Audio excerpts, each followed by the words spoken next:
Matt, what is best in life? To crush your players, to see their HP dwindle before you, and to hear the lamentations of their death saving throws. Hello, everyone. I was gonna say we didn't have any plans for what to say after. So No, I was you just going to guys stop really the nailed it. broadcast. I was just going to stop it. Mm-hmm. Broadcast over. John Vic Varn is out there like, oh, you guys totally screwed it up. You screwed it up. Come on, do it. Hello, everyone. Welcome to A Fistful of Dice. My name is Matt, and you are watching session 16 of the Provokers, entitled Falhast. Now, this is part one of a two-part campaign finale of sorts.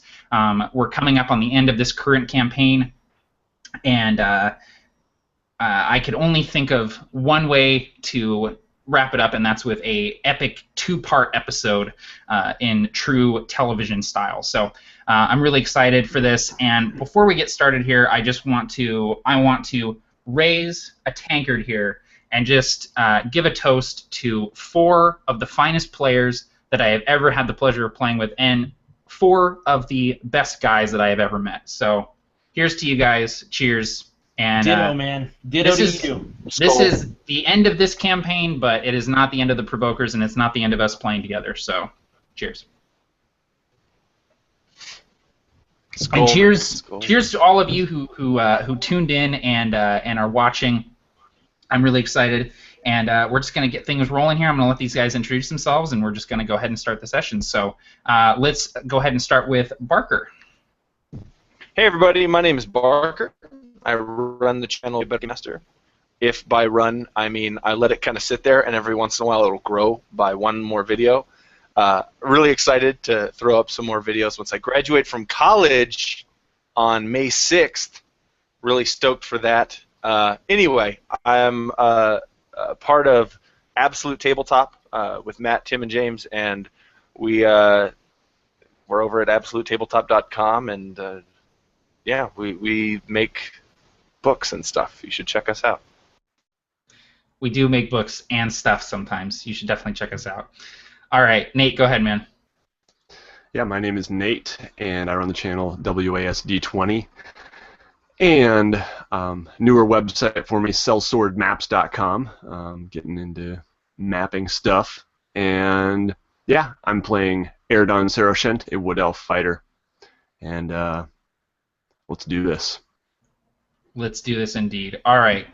And poor Juicy, he's feeling under the weather, but he is here. He is showed up with bells on. He's looking good. He's feeling good. Maybe not feeling good, but Juice, go ahead. I'm probably not looking good either.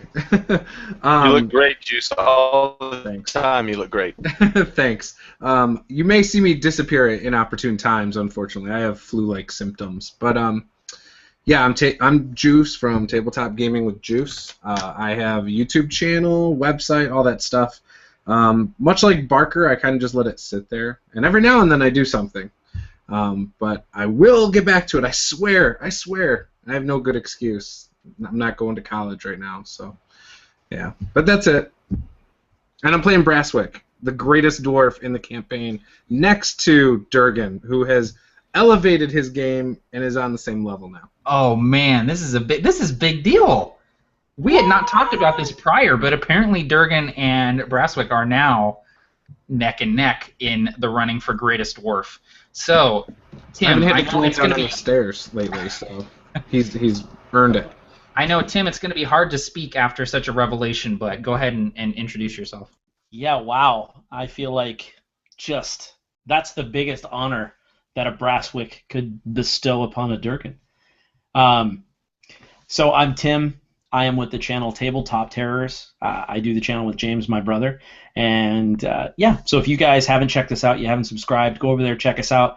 We love to just talk and talk and talk. So if you're brand new to the game or if you're a veteran, just come on over, join the conversation. We'd love to hear from you. I also happen to be lucky enough to be a part of Absolute Tabletop. Check out our stuff. I know you'll love it. So I'm really excited. I'm playing Durgan Blood Mountain, the Dwarven Paladin, and I'm excited to see where this session takes us. Absolutely. Would anyone like to give a brief recap, or do you guys want me to do it? I'll give you a point of inspiration. I am going to jump in and say you should do it. Okay, all right. Because this is the finale, baby. It is. It is the finale. So, last time the Provokers were involved in a massive battle at the town of Fulgrim, and they were fighting alongside centaurs. They were fighting alongside watchers of Shade Vale, and eventually they were fighting alongside Brasswick as well, who showed up in the nick of time and helped save his friends and secured victory for the Provokers.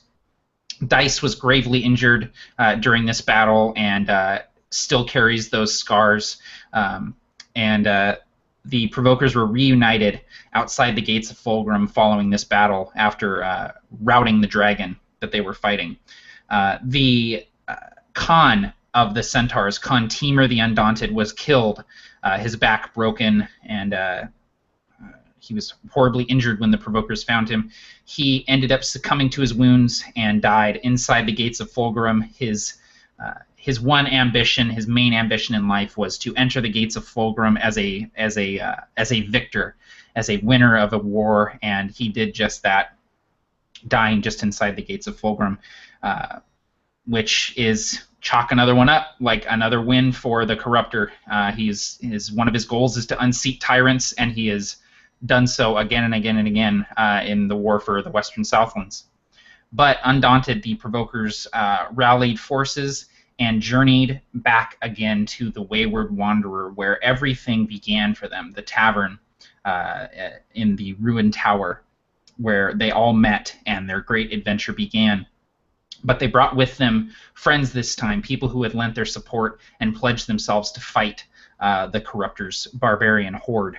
Upon arriving at the Wayward Wanderer, they found that a small town had begun to spring up around the ruined watchtower, made up of refugees of the different towns that had been raided and destroyed by the Corruptor and his horde. And the town was called New Brook, after the town of Brook, obviously. There they saw some old familiar faces. They met up again with Rian and Rorge, the owners of the tavern. And they also saw one of the kings of Stonerift, Balrock Hornhelm, who is now the only king of Stonerift with the execution of the traitor Nosmer Stormhammer.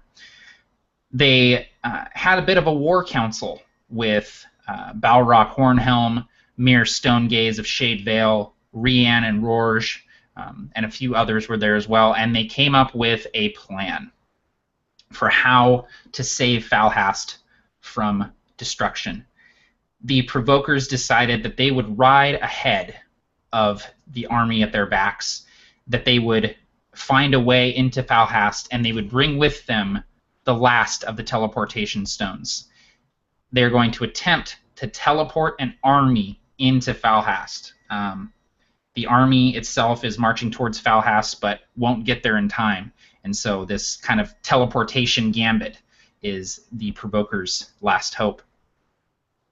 Also, in the course of the last session, Dice had a discussion with Rian, who told him of the substance Mitsurium, which was a kind of a magical liquid metal substance that Dice was able to form into a malleable mask that he's able to kind of control at will and drop and bring back up whenever he wants to.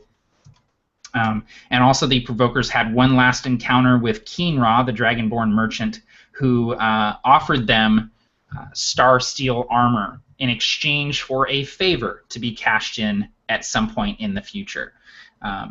All of the Provokers, except for Dice, accepted this deal and are now bedecked in star steel armor, which is forged by the elves of Iridos, far in the north. The Provokers mounted their steeds and rode towards Falhast, and that is where we left them last session. The sun rises over the Broken Pass. The Broken Pass is one of the few passages through the mountain range known as the White Crags. It's a narrow, twisting, crumbling pass filled with rubble prone to landslides. It's a dangerous road to traverse. And as the sun rises and casts long shadows across this broken pass, the sounds of yelling and galloping hooves reach our ears. Around the corner, 4 figures on steeds appear.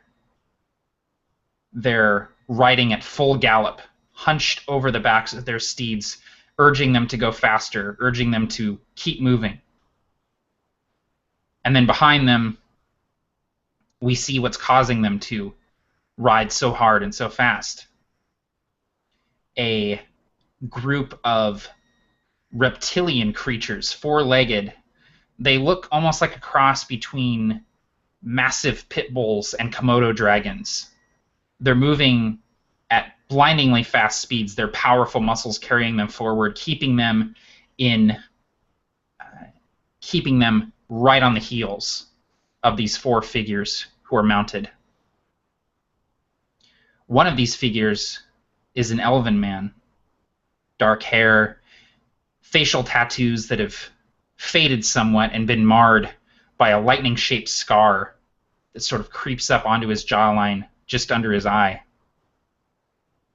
Erdon, you are being chased by hounds of Gavalt. These creatures have set upon you as you rode past the city of Acheran on your way to Falhast. They are attempting to stop you from reaching Falhast. They are attempting to stop any support from reaching Falhast. There are several of them within range of attacking of you. What would you like to do? I've been riding with my face as close to my horse as possible, just hugging this thing, hoping to avoid any possible arrows or spears that could come hurled our way. And my hair is just whipping in the wind as we ride. At last, I decide this is getting risky to the point where I might want to try to create some distance here between our pursuers and me and my companions. And so I'm going to, if possible, and if I need to make a animal handling check or anything like that, or athletics, I don't know, to do this, that's fine, but I want to try to loose an arrow in the general direction of our pursuers. Yeah, you can absolutely do that, and as someone who's proficient with riding steeds, you're able to keep your steed moving forward and turn around in the saddle to take a shot behind you. Okay. And we're going to start off with a bang here, and I'm just going to use Inspiration, because I've got 2 of them, and I want to use them. First roll. All right. That would be... Okay, I can't remember. Did I... That's a 19, which I think for me is a crit. Yeah, it is. So, that will be... Let's see. The first roll was a 1. Wait, okay, so for crits I double my damage die and then add everything? Yeah, roll, add all your modifiers, and then double it. Okay. So I rolled a 1, unfortunately. I'm going to add my modifiers. So that's just 8 damage. So yeah, I raise myself for an instant, loose an arrow, and I don't even wait to see if it hits its target. I just hug the mane of my my horse once again and keep on riding. Yeah, the arrow sinks into the flesh of this Gavalt hound, and it stumbles a bit and then keeps moving with the arrow kind of in its shoulder, refusing to give up the chase. Brasswick, you are also within range of several of these beasts. What would you like to do? Well, I'm probably struggling with my steed, my trusty steed. because it's not something I'm used to, and I am not very skilled anyways when I am used to them. So I would probably do more of a defensive action, just try to keep my head down, and any chance I see of cover, I try to steer the steed, or, things like that. Yeah, so what I can have you do is you can go ahead and take the, what's the action called? Is it, I think it's defense or something. Yeah, defense or something like that. Basically gives you bonus to your AC or whatever. So yeah, you can absolutely do that. So you're just kind of maneuvering through here, and whenever anyone gets close to you, you kind of duck and try to get behind some rubble or something and try to put things in their path to keep them from nipping at you. Awesome. Okay. Dice. As you're writing, you're looking back at these creatures, and their maws dripping with saliva are reflected in the metallic surface of your mask. What would you like to do as you ride hard down the broken pass? Did Erdan's arrow strike the creature in the shoulder? Yes, it struck one of the creatures in the shoulder, but it kept moving. Absolutely. You see that creature it might let out some sort of reptilian squeal, but it's continuing its pursuit, and then it actually steps on the arrow, smashing it into the ground, breaking it off out of the reptilian's shoulder. I say reptilian, this monstrous creature. And you see the face of that reptile inside Dice's face, and you realize it's just its reflection as Dice is looking back on this reptilian beast with his metal mask, completely chrome. And he raises his staff, and around the end is swirling a charred and fragmented Ioun stone that has actually been fragmented into dust particles that are all swirling around this staff after the destruction of Dice by the dragon. And 4 beams of magic missile come flying out to try to level this creature that Erdan had begun destroying, but Dice hopes to finish it off. That is going to be 10 damage. 10 damage. The icy bolts splash against this thing. You see its scaly skin take on almost a black frostbitten appearance, and it stumbles again, rolls, and gets back up and keeps going. These creatures are incredibly tenacious, and despite the arrow and the magic missiles that have slammed into it, it is still pursuing its prey. And Dice will look to Durgan behind the mask and say, "When all you have is a hammer, everything looks like a nail." And he looks directly at Durgan's hammer, perhaps requesting that maybe some hammering of these nails is in order. And Durgan, riding on Durgram Goat Mountain, you are also within range of several of these creatures. What would you like to do? Seeing his own reflection in Dice's face from a distance so that it looks warped, half dragon creature, half, Durgan. He hears Dice's voice, and he says, "I."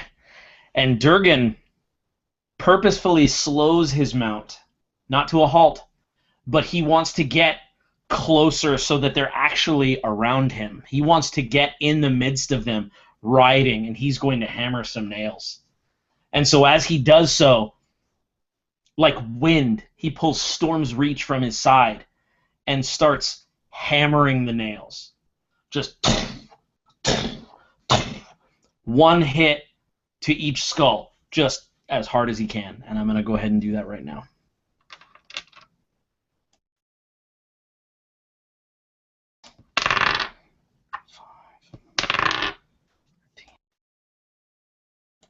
All right, so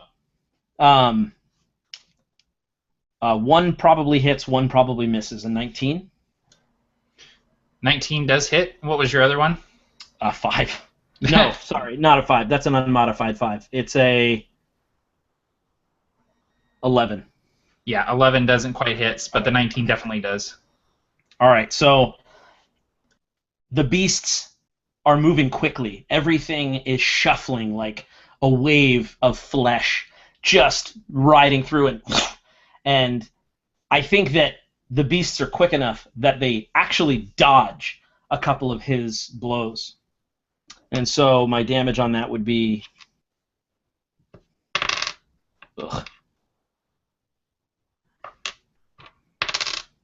11. 11 damage. Yes, sir. Okay. And now I'm in the midst of this pack. I don't know how many there are, but I would only want to break the ranks of the first line. Right. Sort of, you know. You put your hammer into this thing's skull and cave it in, and its legs buckle beneath it, and it kind of somersaults end over end, coming to a halt in a bloody heap on the ground. Now, Durgan, I'd like you to please give me a dexterity saving throw, please. DC 12. Oh, boy. Well, that doesn't sound like much to many. Come on, Papa Dirk. Nope. Ah. Nope. So when you sink your hammer into this thing's skull, its kind of greenish tinged blood spurts forth and coats your forearm, and you hear kind of a sizzling sound, and you look down and realize that this thing's blood is acidic, and it is eating through the leather of your glove, and you take 2 acid damage as it kind of coats your forearm.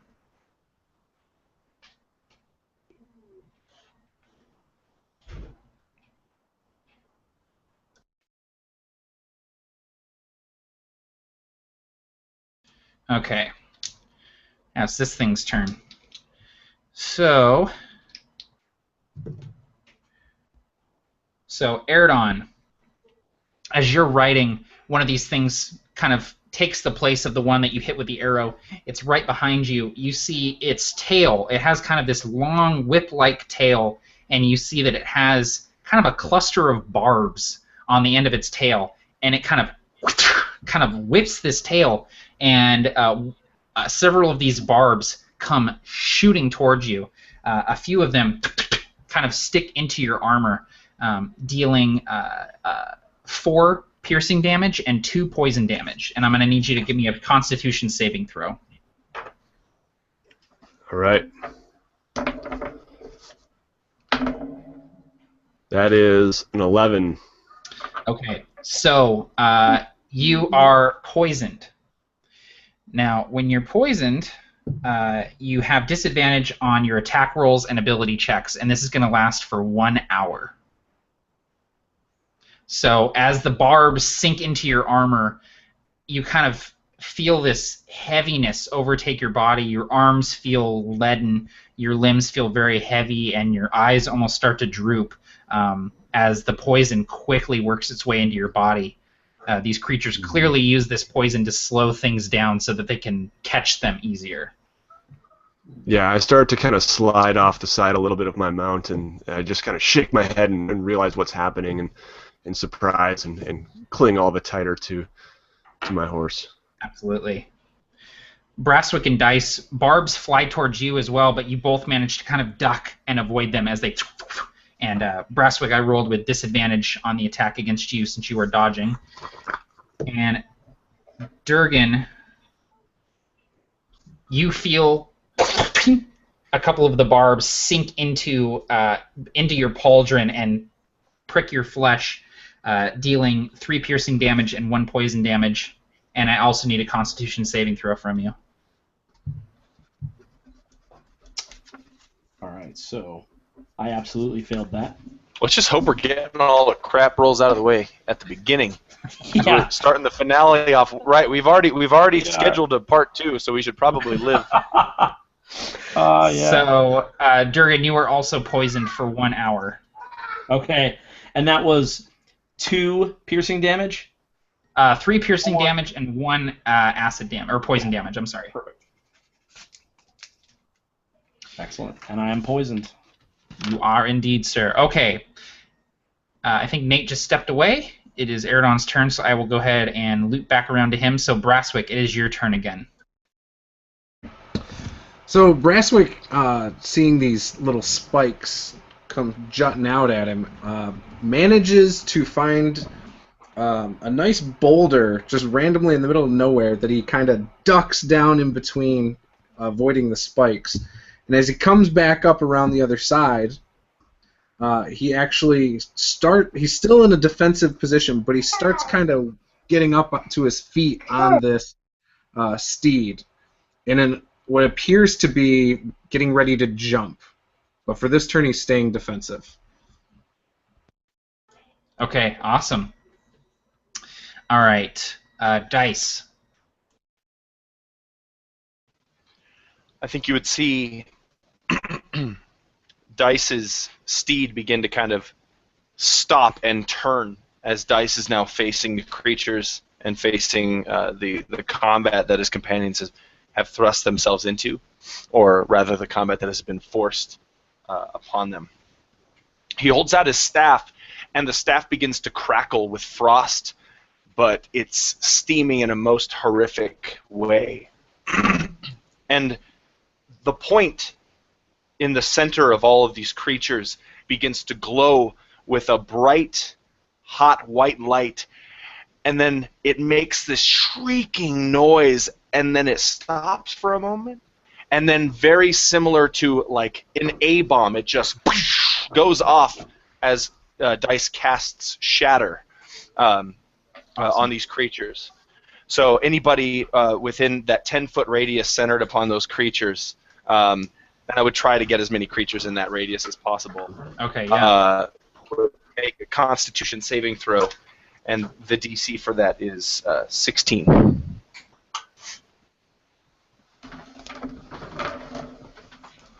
Okay. So 1 makes the saving throw, and 2 do not. Okay, cool. That is 16 damage for the 2 that don't, and 8 damage for the one that makes the saving throw.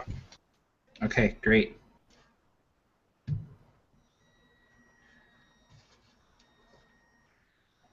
Okay, awesome. All right, so Eridon, we skipped you, so I'm going to loop back around to you now. It is your turn. There are 3 hounds remaining after Dice dropped, or Durgan dropped one with his hammer. Okay.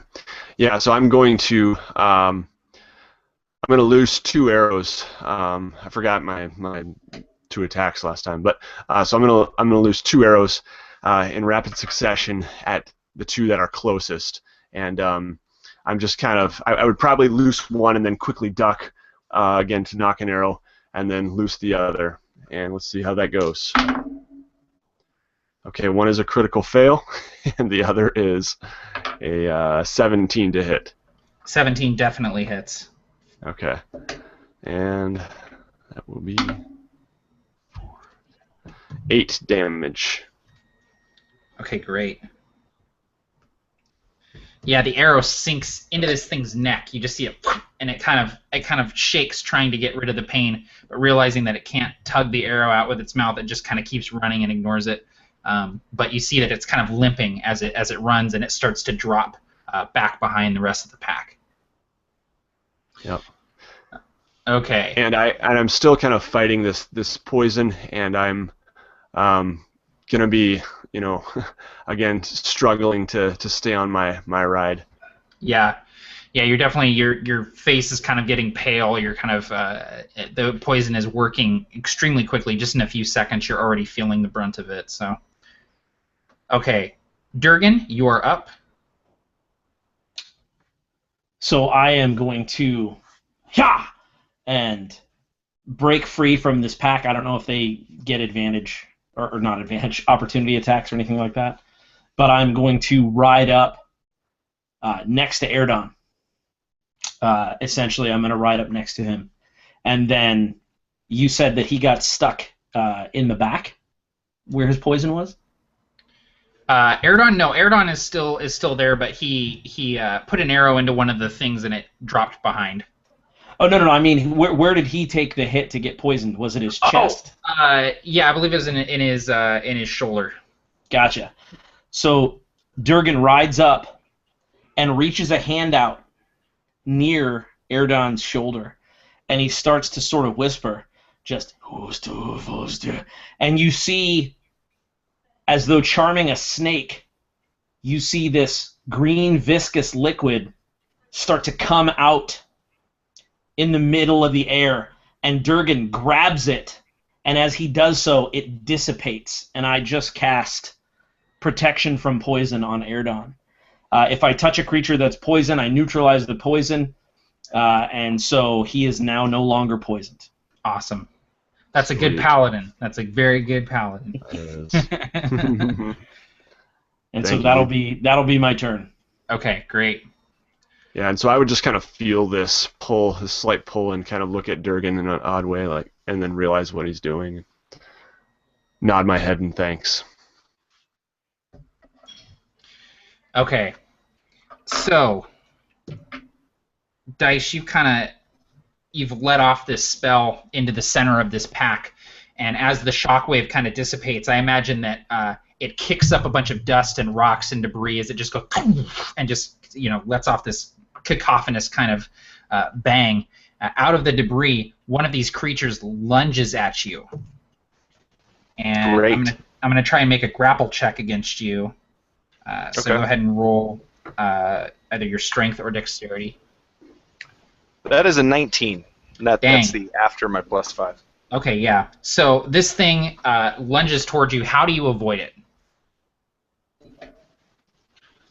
I think Dice would leap off of his steed, and the creature, the hound, will jump over the steed because he was attempting to grab Dice or destroy Dice, and then he turns and looks and sees Dice kind of hovering there, and then Dice drops back on the horse. Awesome. Very cool. Okay.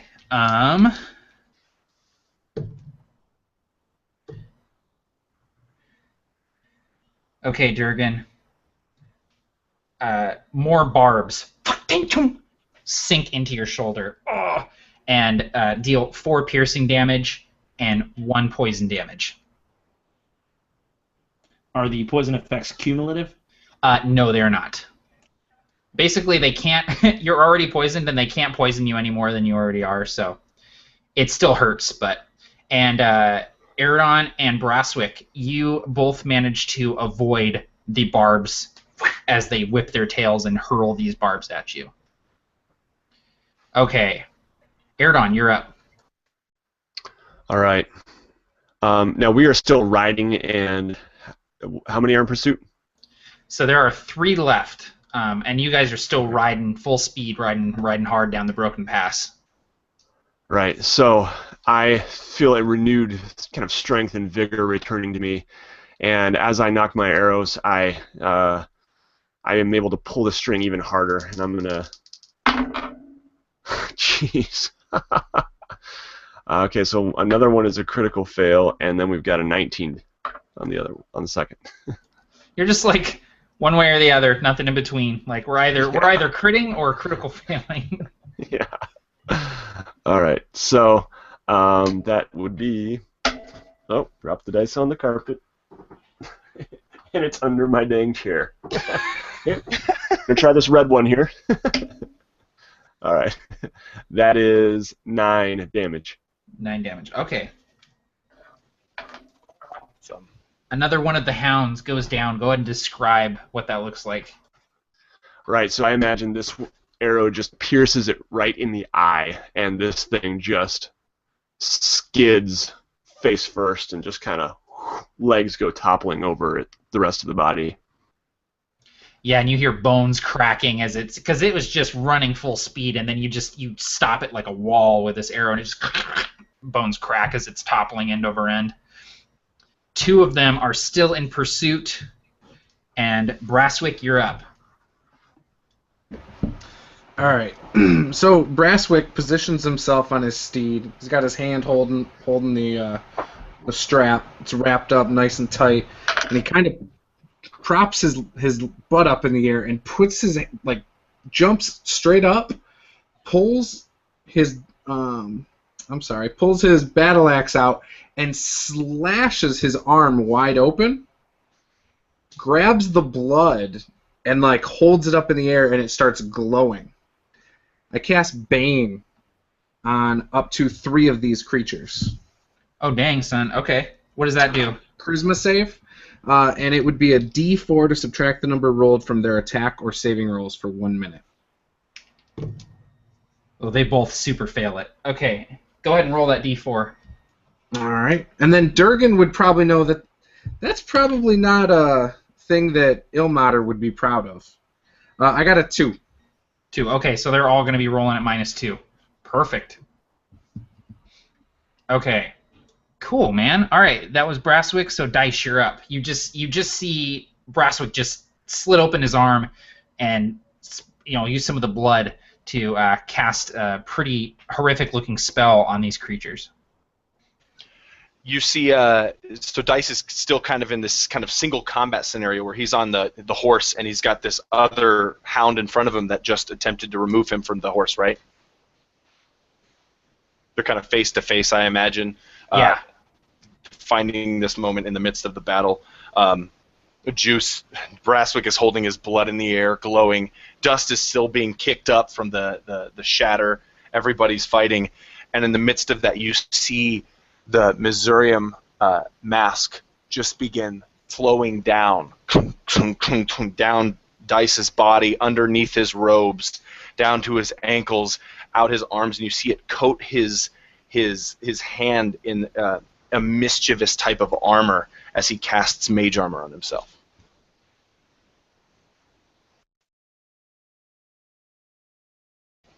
And he's facing off against this creature. And dude, that's awesome. I love that.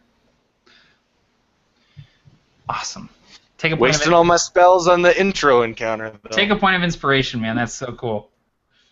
Thanks. All right. Durgan, you're up, man. So, I think that Durgan would try again. And if there is, as far as Dice casting this, I see this that I haven't seen before, this liquid metal coating him and realizing the control he has over it. But I would still sort of sidle up, and Durgan would say, "Hammer the nails!" and try to just take this thing's head clean off. Just try to get the skull off of the spinal cord. That's my official move. Okay, first attack misses so bad. Yes, crit! Finally. There you go. Okay. Whew! I just saw the chat. Oh. All right. Yes! 8 on the D8! Bamski! All right. I might actually pull this off. 16...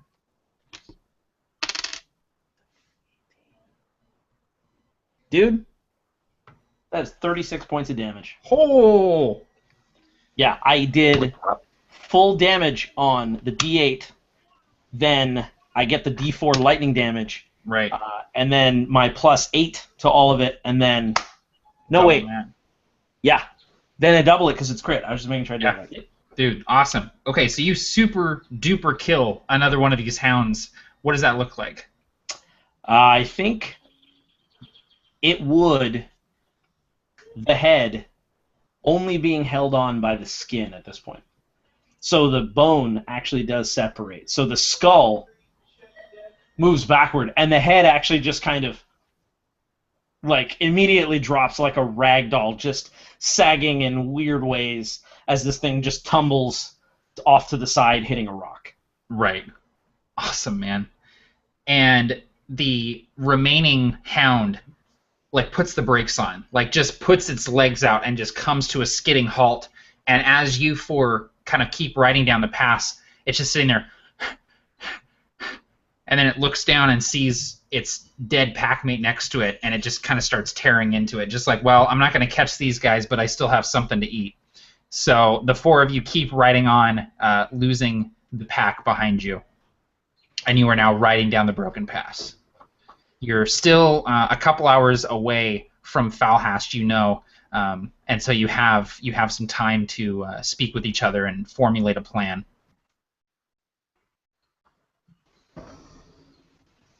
You'll see that Dice's armor begins to withdraw from his skin and back up to the point where now only his face is covered.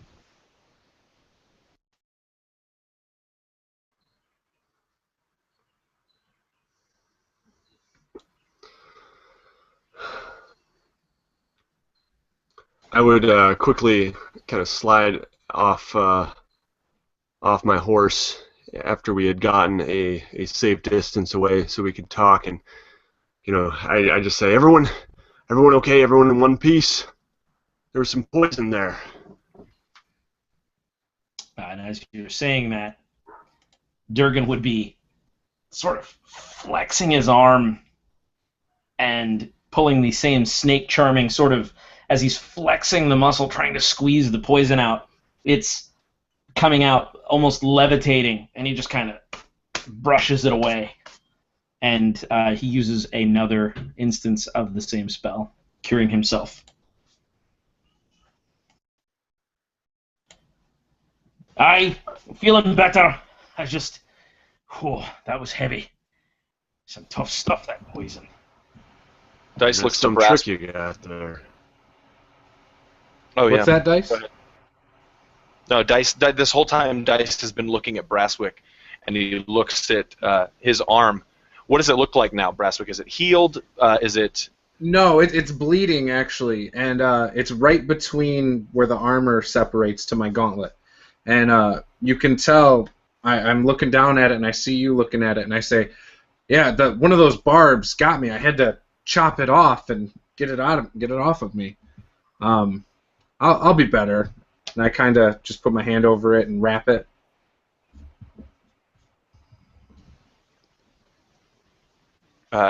You'll see Dice nod and then look to Durgan and kind of repeat Eridan's statement. That's an interesting trick indeed. It's something that I didn't know I could do. In fact, I felt the poison.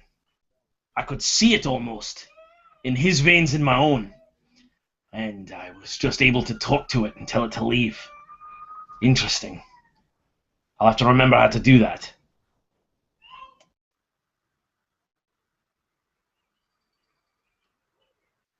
You've got quite a trick of your own there with your new armor.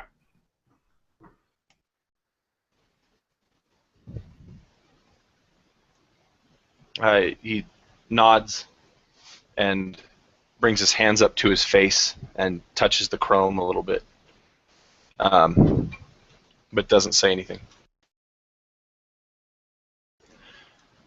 What should we do?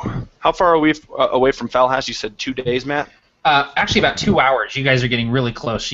You've been riding pretty hard and trying to reach Falhast in the allotted time to basically time it right where the army will attempt to teleport and you'll be inside the city so that they're not teleporting as you're riding or something like that. Like they just like drop in the middle of the canyon, just like, okay, thanks, this helps a lot. So, but you guys are getting really close, and you know that you're going to have to continue riding hard in order to get there at the appointed time. And so Dice would seem impatient. Like he might even mumble words like, "We should continue," or something like that. But his eyes are constantly on the horizon for any glimmer of maybe smoke or anything in the direction of Falhast that would, any ominous omen that would say that the battle has already begun and we're too late. He's nervous. Well, you would see some smoke, just kind of making the sky hazy.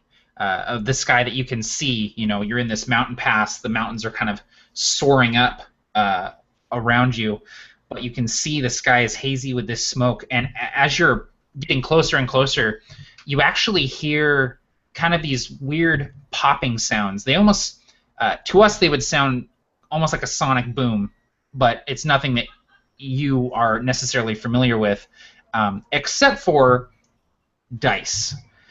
It sounds very similar to some of the battles that you heard during the War of the Broken North, when you were serving the kingdom of Talmor, and when the mages would be slinging spells back and forth, the sheer amount of magic and the spells being blocked and repelled and launched like artillery, it would have kind of this. It would just fill the air with this sound, and it's just you're hearing these cracks kind of in the distance echoing across the canyon. So would Dice be under the impression that the battle's already begun? Yeah, you could assume so, and you know that like the city has been not necessarily under siege, but has already been attacked several times by scouting parties. So it's hard to know if this is a full-on battle or if it's just continuing to repel potential raiding parties. Okay. Dice would say we need to get up there as quickly as possible. That way we can see if we can go through the main gate, or if we have to find some way to sneak in behind the city. Sound thinking. Aye. You right. I'm with you guys. I'm with you. And Dice also conveys that information that the sound of the crackling in the air are these for those who wouldn't know is this battle between mages usually. Way as I see it, it makes them easier targets. Now, should we go in mounted, or should we tie up our horses somewhere? Good question. Mine is inconsequential to that decision.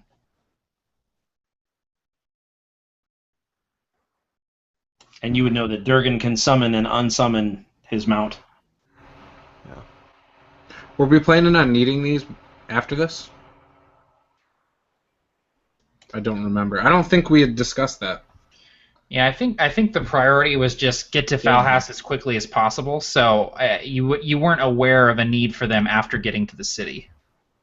I am sure we could find steeds, what's left of them, once we get inside, and hopefully there'll be no need to get back in a hurry. Chances are, if we let them go, they'll find their way home. Just slap them on their ass, and they're on their way. Aye, but we're 2 hours away by horseback, yes? And I would be addressing that probably to Dice, who knows the area best of everyone, I would think. Nice. He's a little bit ahead, and he nods and says, "Give or take." Aye, then we keep the horses until we get within walking distance. I don't think we can afford to lose them now. Right. I just don't want to be overheard, but yes, we should get closer first. Aye, good thing, though. Those sonic booms, well, Durgan would know what a sonic boom was. Those sounds would mask our approach, I'm certain. That is true. All right, let's continue. The thunderclap is very loud. Aye. And Durgan would say, "Yeah!" And then as he was trying to pass Dice, he'd be like, "Well, you've gotten a lot quieter. Let's see if you've gotten any faster on that nag." And you'll see that Dice doesn't respond with words. It's almost like he's kind of staring off into space, but his horse absolutely quickens its pace as, you might see a sideways glance as the race has begun. And he says, neither of us are matched for the elf. I've been practicing. You literally just see like Durgan squat, just bouncing chubbily on this ram, like going fast, but it's just this awful sight of smacking and clanking.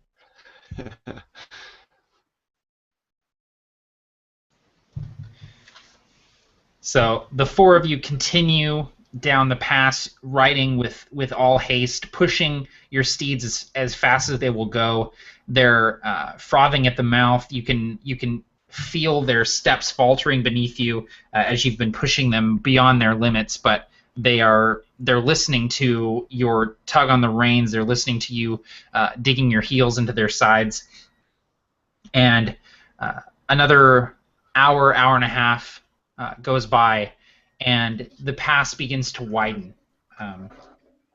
It was kind of this narrow pass winding its way through this mountain range, but eventually it begins to widen and kind of straighten out, and you ride a little bit farther, and you realize that you're through the mountains, and you look behind you, and you can see the white crags rising up behind you, and there's this decline as you're coming out of the pass and leaving, essentially, the Western Southlands behind you.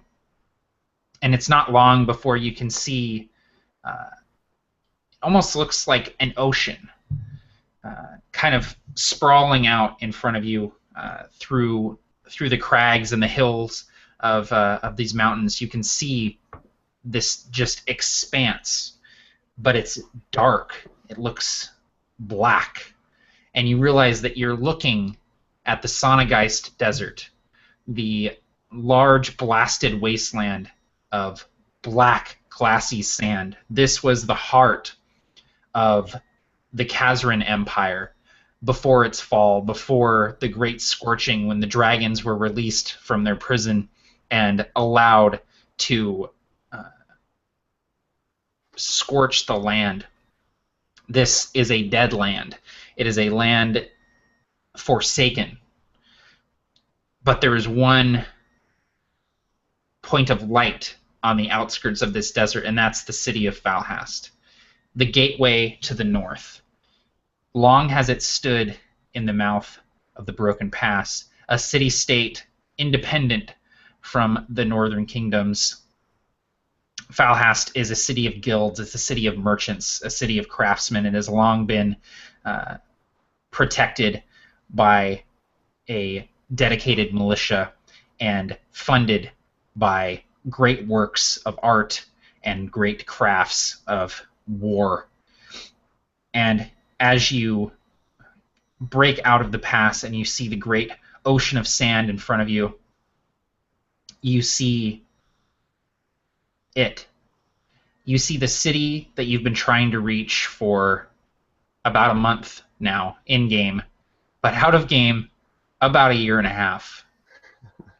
You see the city of Falhast, the city of 1,000 spires. It's surrounded by a wall, and there are just hundreds of towers. It has a sawtooth skyline, just towers here and there. There's no low buildings here. Everything just soars up into the sky. And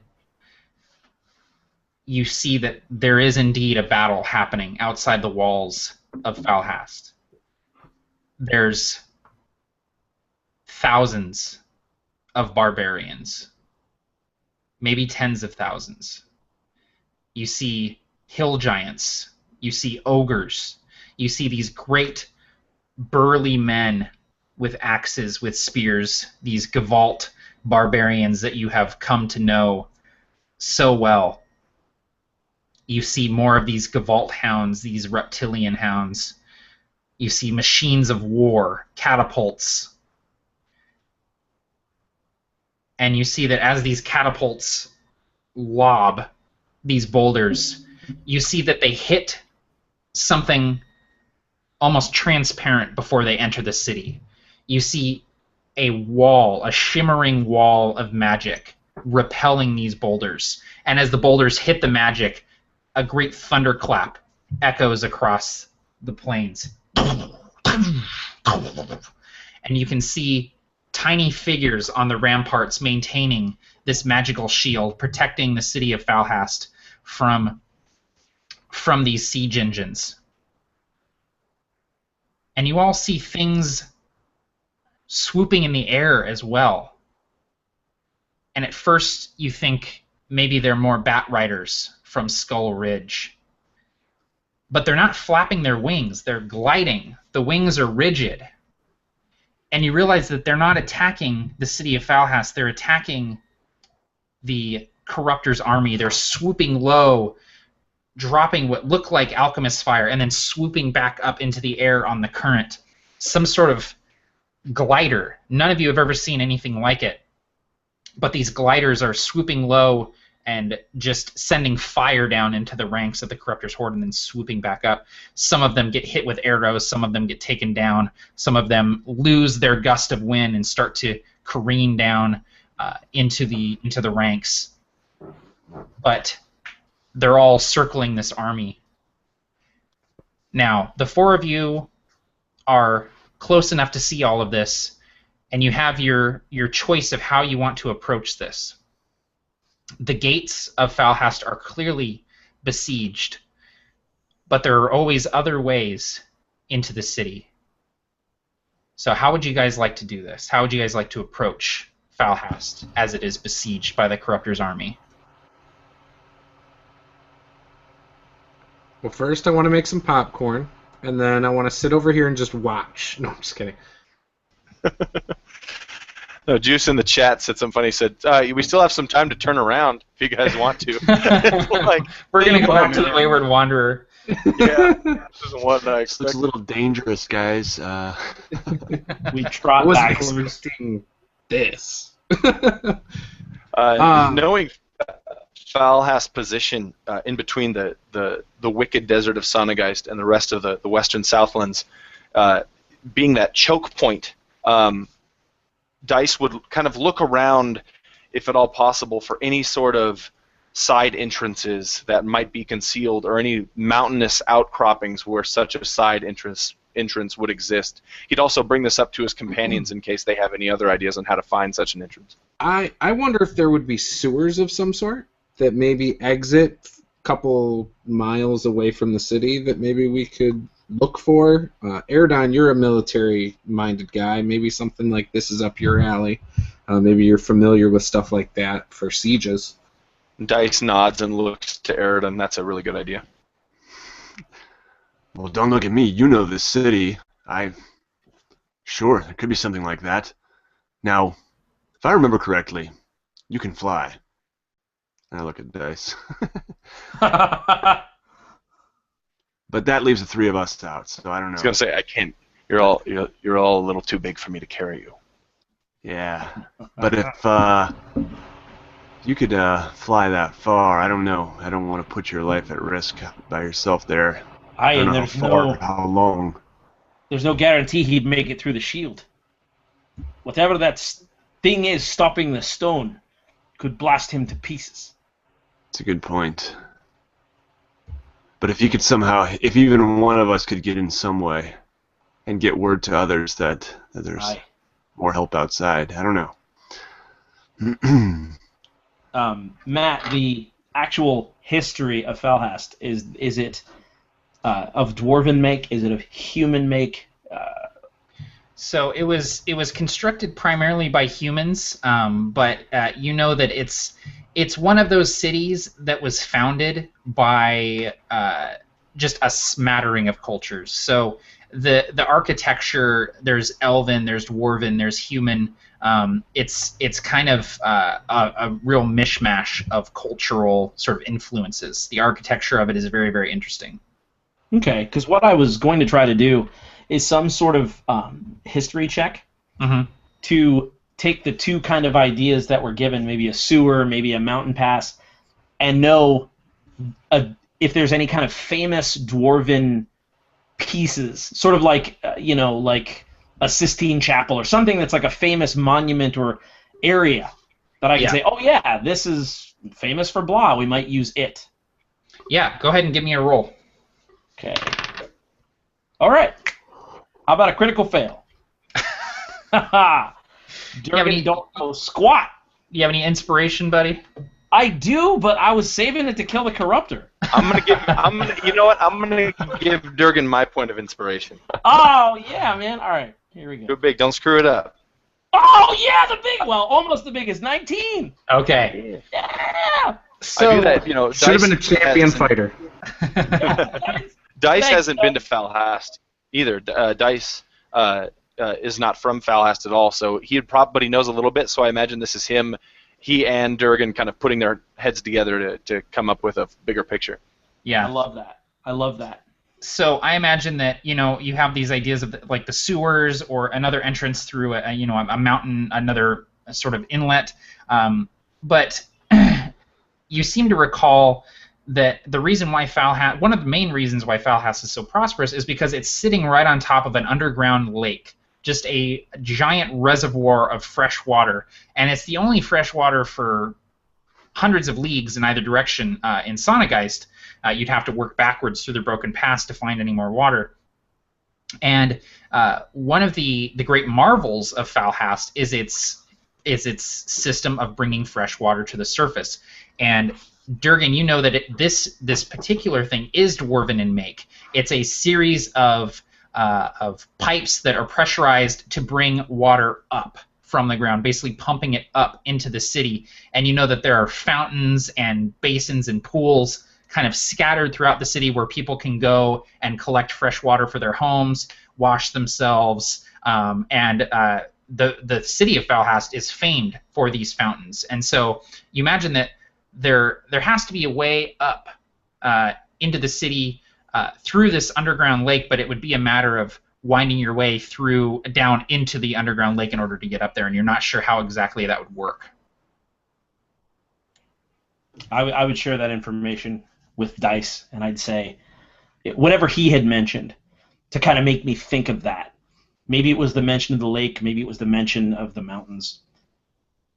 I would say, the dwarven pipework. It's ancient, but it's like a labyrinth that runs to all the different parts of the cities. I don't know how to get into it, but I know that if you got me there, I could find our way somehow up to the surface.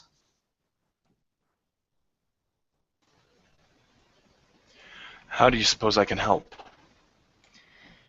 I don't know. I don't know. Are there any pointers we can perhaps glean from Erdan's military experience, or even Brasswick, his knowledge of this area? And I would question Brasswick. I'd say, "Hey, Brasswick, are we anywhere near your home?"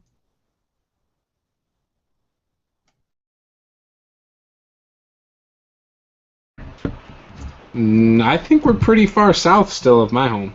Yeah, you are pretty far away. Yeah, I don't know anything about Falhast. I'm sorry. Sorry, I can't be much more help, Durgan. Although that pipework, we have similar pipework where I'm from. Maybe there's something along those lines where we could use the pressure, but I don't have any underwater spells. I don't have breathing underwater, so I can't help there. I am trying to think. How could we get into the water source? How could we find it? I don't know. I'm at a loss. Perhaps we could use our noses. Aye. And Dice would raise his hood up and away from his friends, and he would remove the Missourian mask, comes down to only conceal, we'll say, his eyes, and you have just this marred, scarred, awful facial features of his nose and mouth that have been rotted and decayed, just his face, and he'll take a smell, just a big whiff, to see if he can try to maybe locate a pungent, disgusting smell nearby. A pungent, disgusting smell? Yeah, something sewagey. Well, Durgan's right here. Yeah, you just catch a whiff of Durgan. Well, he steps away from the dwarves just to ensure that the water itself underground is fresh water, so they don't pump anything bad into it. So you wouldn't necessarily be able to get a whiff of it. And as you kind of breathe deep, all you can smell is kind of fire and smoke and corpses, really, from the battle below. Yeah. He would lower his mask again, and he would turn back to his companions and say, maybe Erdan was right. Maybe I can fly into the city, get some information, while you guys look for the underwater passages or the underground passages out here.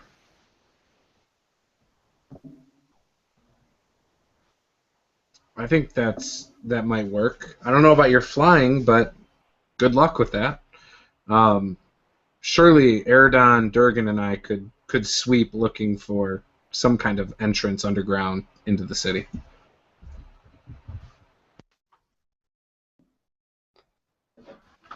And Dice would request the ring then, thinking that he should probably bring it into the city, because that's their goal, just to ensure that the army appears within the walls of Falhast instead of in underground or outside the walls of Falhast or inside, like literally in the walls. Like hopefully that doesn't happen. I mean, there's a lot we're banking on here. Yeah, and But, you guys have the stone. You left the ring with Rian and Rorsch because they'll have to put it on in order to teleport. But yeah. Yeah, so he requests the stone from whoever was holding it. I don't remember who that was. And Durgan probably steps forward, assuming he had it, and hands it to you. Yeah, I believe Durgan does that. Yes, Durgan. And he says, "All right, here you go," and he gives you the stone. And he says, "I've always thought you were the best provoker, Dice. Just letting you know, putting this out there. I've always been a fan." That's what he said. And he says, "Here's all my gold," and he gives you all of his gold. All the gold. But Dice. And as he's pulling the gold out, a Brasswick doll falls out onto the floor, and Brasswick doll with lights and sound, and 16 movable joints. Kung Fu grip. Kung Fu grip. Anyway, Dice will receive the stone and place it inside of a satchel at his hip. And it's so small that it'll get somewhat lost in there. And then he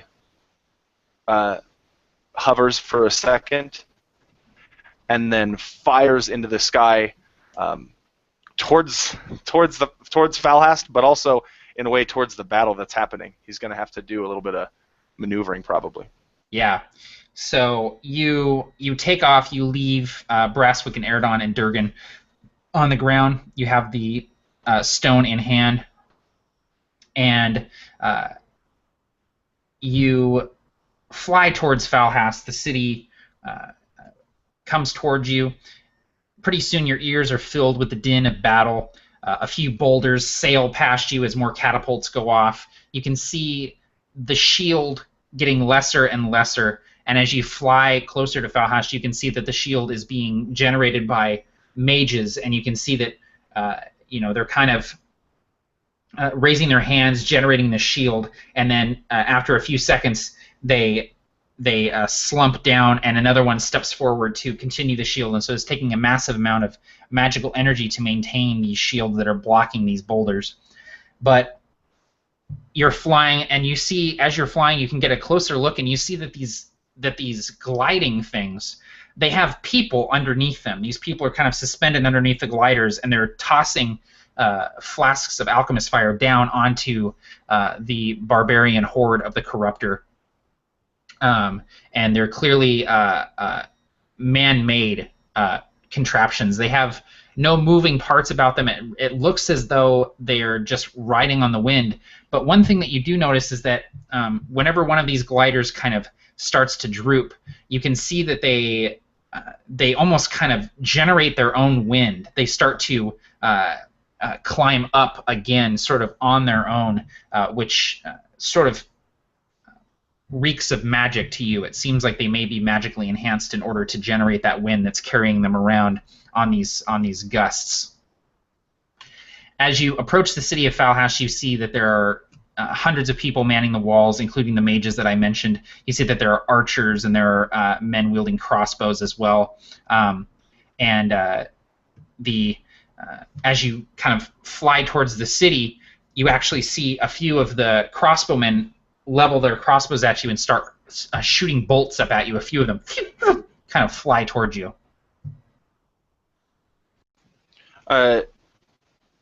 Dice would aim to land on the walls, hoping to try to deflect any bolts that he could with his staff that were coming towards him while he lands and speaks.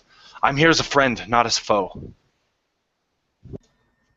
the men that were firing at you are kind of reloading their crossbows, and as you land on the ramparts of Falhast, you can see the city sprawling out in front of you. There are fires here and there that have been started by the siege weaponry that have broken through the shield. They kind of look to you and have this kind of surprised look on their faces as they see you land on the ramparts, and they see that strange metal mask that you're wearing. And one of them says, "Captain, Captain!" And a man approaches you. Now, all of these men are wearing red leather armor, and all of the banners of Falhast are flying red and gold. You know that these are the colors of Falhast. The red representing the blood that was spilt in their revolution to gain independence from the kingdom of Talmor, and the gold representing the gold coin and the commerce of the city. The man who comes forward towards you, Dice, is wearing that same leather armor, but there are gold pins in his armor denoting his rank as captain in the militia. And he comes forward with a long sword at his side and a crossbow at his back, and he removes the helm on his head, and you see that he's a half-elven man with a beard, the elven ears kind of poking through his hair just slightly. He's maybe 10 years older than you, a little bit older than you. There's some gray in his temples, and he comes forward and says, "What is the meaning of this? Who are you?" My name is Dice. I am accompanied by 3 more companions and an army at our back that is waiting at any moment to magically appear in your city, helping to defend it. We don't have much time. Army? What are you talking about? We are expecting no help. Your expectations are mistaken. My friends are called the Provokers. The Provokers? Wait, that's familiar. And he kind of looks to his men, and one of them says, "The letter we received, sir, several weeks ago. The Provokers are coming." You're shitting me. You're the Provokers? Dice smiles, though this captain cannot see it, that finally someone reacts in that way. And after 16 sessions, and he says, "Yes, and an army of elves and dwarves and free folk from the Western Southlands is on their way. What is your name?" Captain Telmont. And you're Dice, you said. Yes. And Dice reaches into his satchel to pull out the stone. He comes forward, and first thing he does is he takes your hand, Dice, and he shakes it firmly. And he says, "I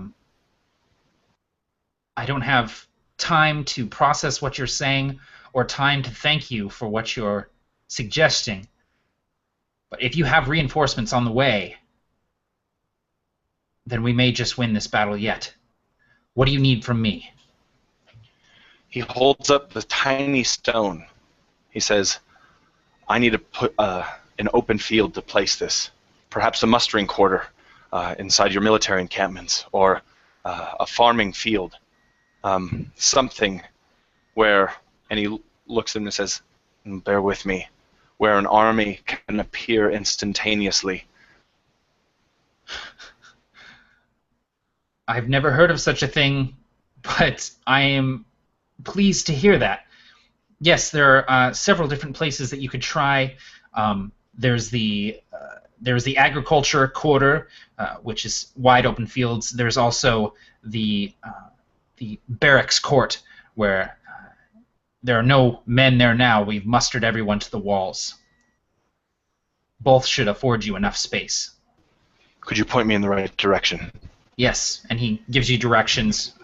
The barracks court is a lot closer than the agriculture quarter, and he sort of points you in that direction and says, "We'll continue holding the wall, but I'm not sure how long our mages are going to last with this shield. Pretty soon the siege weapons are going to start breaking through." Perhaps my friends can be of assistance. They're out there now, and Dice will look over against kind of the mountainous horizon, looking for a way underground into the city, perhaps through the waterways. Anything you could do could help them. Through the waterways? No, they'd have to travel up the pipes. They probably wouldn't make it alive. They'd probably drown.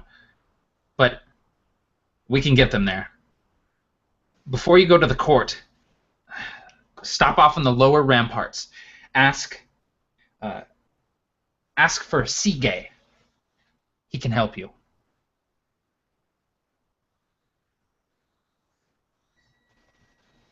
Okay, will do. And he looks before flying off. He looks back to the captain, and he's holding this wooden D20 in his hand, and it's wrapped with a letter. And he ponders asking if there's a Holly that he knows. But instead he stops himself and says, hold them off. Help will be on their way soon. And then dice flies towards that rampart and towards Seagay. Okay. Now, cutting back to Erdon, Brasswick, and Durgan. So Dice has taken off and flown towards the city. What are you three doing as you see him kind of rocket through the air and land safely on the ramparts?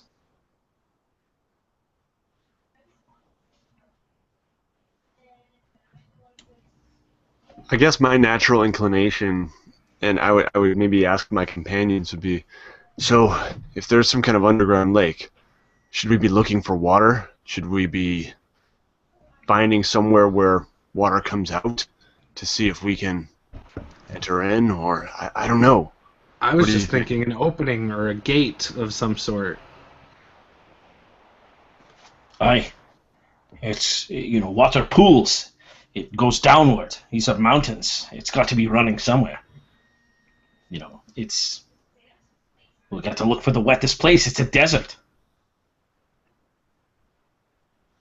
And then would we be able to, in this desert, where an underground lake would be, would there be any signs of life at all? I mean, even a bramble bush. Something that would signify that water is beneath the soil. Yeah, you will see that it's not quite into the bleakness of the desert totally. The city of Falhast, and so there's greenery here or there, definitely lighter than you're used to, just coming from the Western Southlands. But you do see a pretty thick gathering of trees, sort of off to the right of the city. And you can see that there's green bushes and tall trees kind of over there, indicating that maybe there's some water. And Durgan would point that out. I can't imagine that would flourish like it is without some sort of water source. It's worth a shot.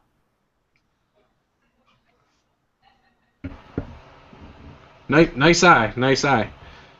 I quickly say, come on, let's go.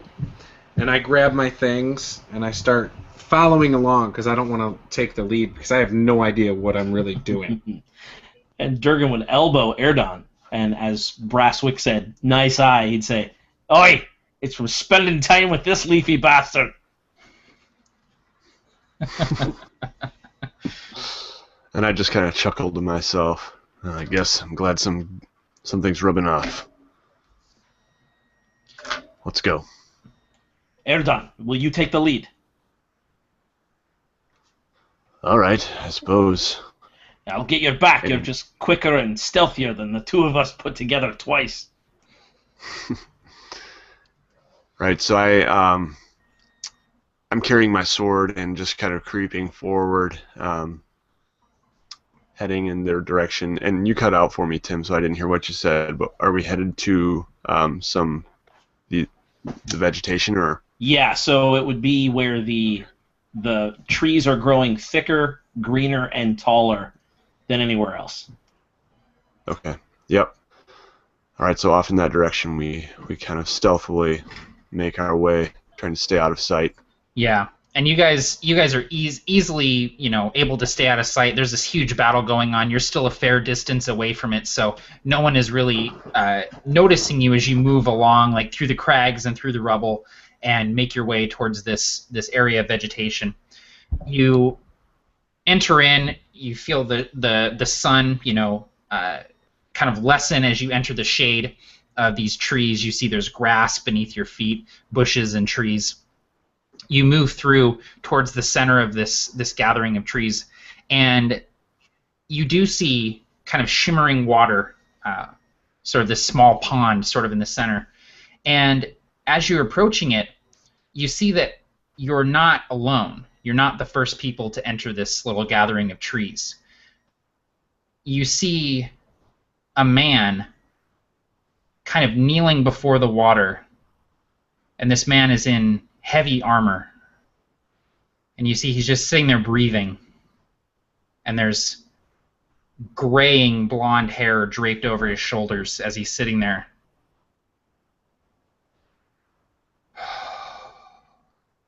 And you see him lift a sword with a black blade and stick it into the ground beside him. And you see that there's, across the pond, a black feathered griffin sleeping soundly.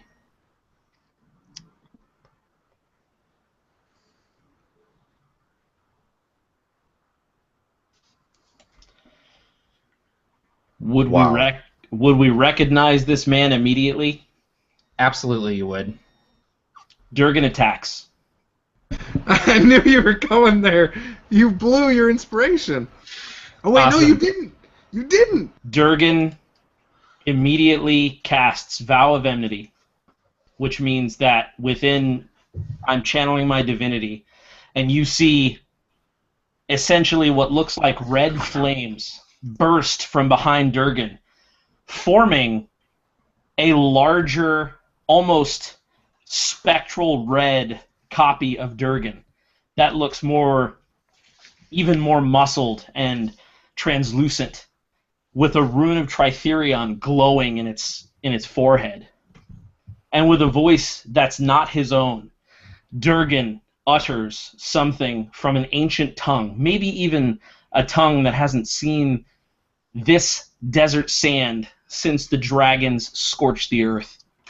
And he says, "Ustufuazi." And I have advantage on attack rolls against the Corruptor for 1 minute or until I kill him. Awesome, man.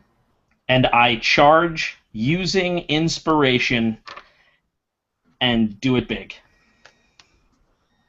And hopefully I have some sort of advantage that he can't see me. Okay, I'm going to need that inspiration.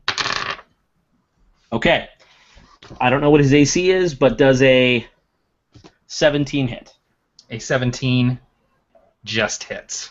Okay, I'm going to use all of my smite, like 100%, as many dice as I absolutely can with it. So...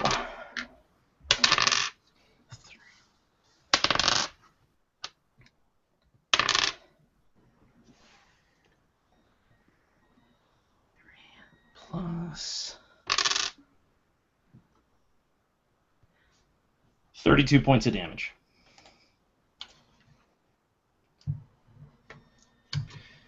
As you charge towards the man that you know as the Corruptor, but who was once called Arendelle, you charge towards him, speaking your words, inciting your god's wrath, and bringing Storm's Reach down upon this man who is your enemy.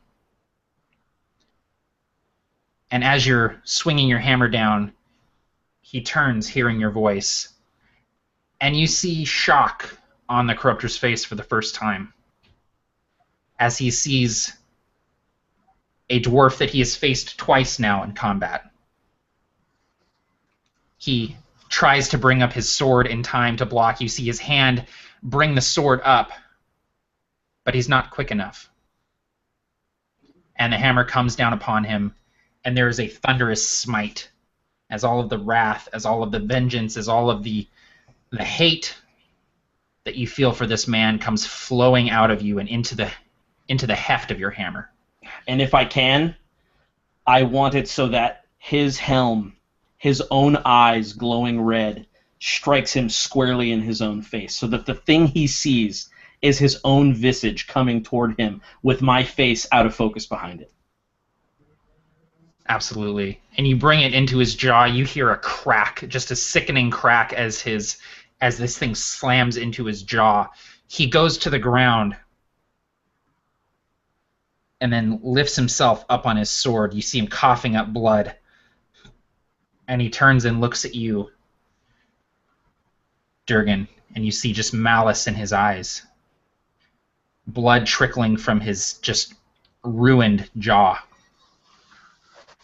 He gets to his feet with the sword in his hand. And the sword erupts into that dark flame. And he says, "Very well. It happens here." And we are going to take a break because I have to use the bathroom. Oh my gosh. That's a good moment too. Yeah, okay, cool. So we're going to take a couple-minute break here. I'm going to use the bathroom and get something to eat really quick, and we will be right back. Please stick around. Thank you, everybody, for watching. Yep. We'll be right back. And if you stick around, I got something fun during the break.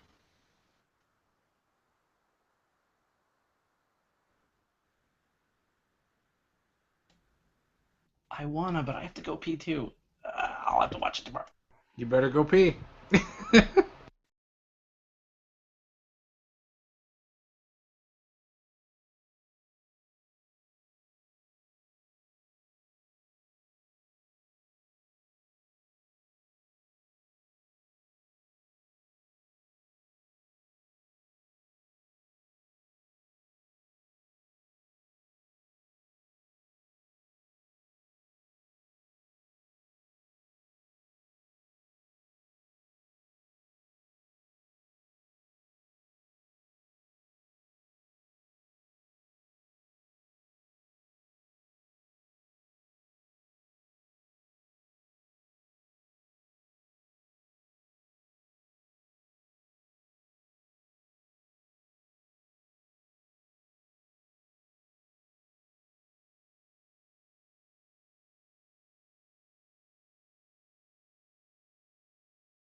Hello, buddy. I win. You win at the peeing contest? Well, I didn't pee, so Oh. so I won. But I might go now. Now that you guys are back, you can entertain the masses, even though I didn't.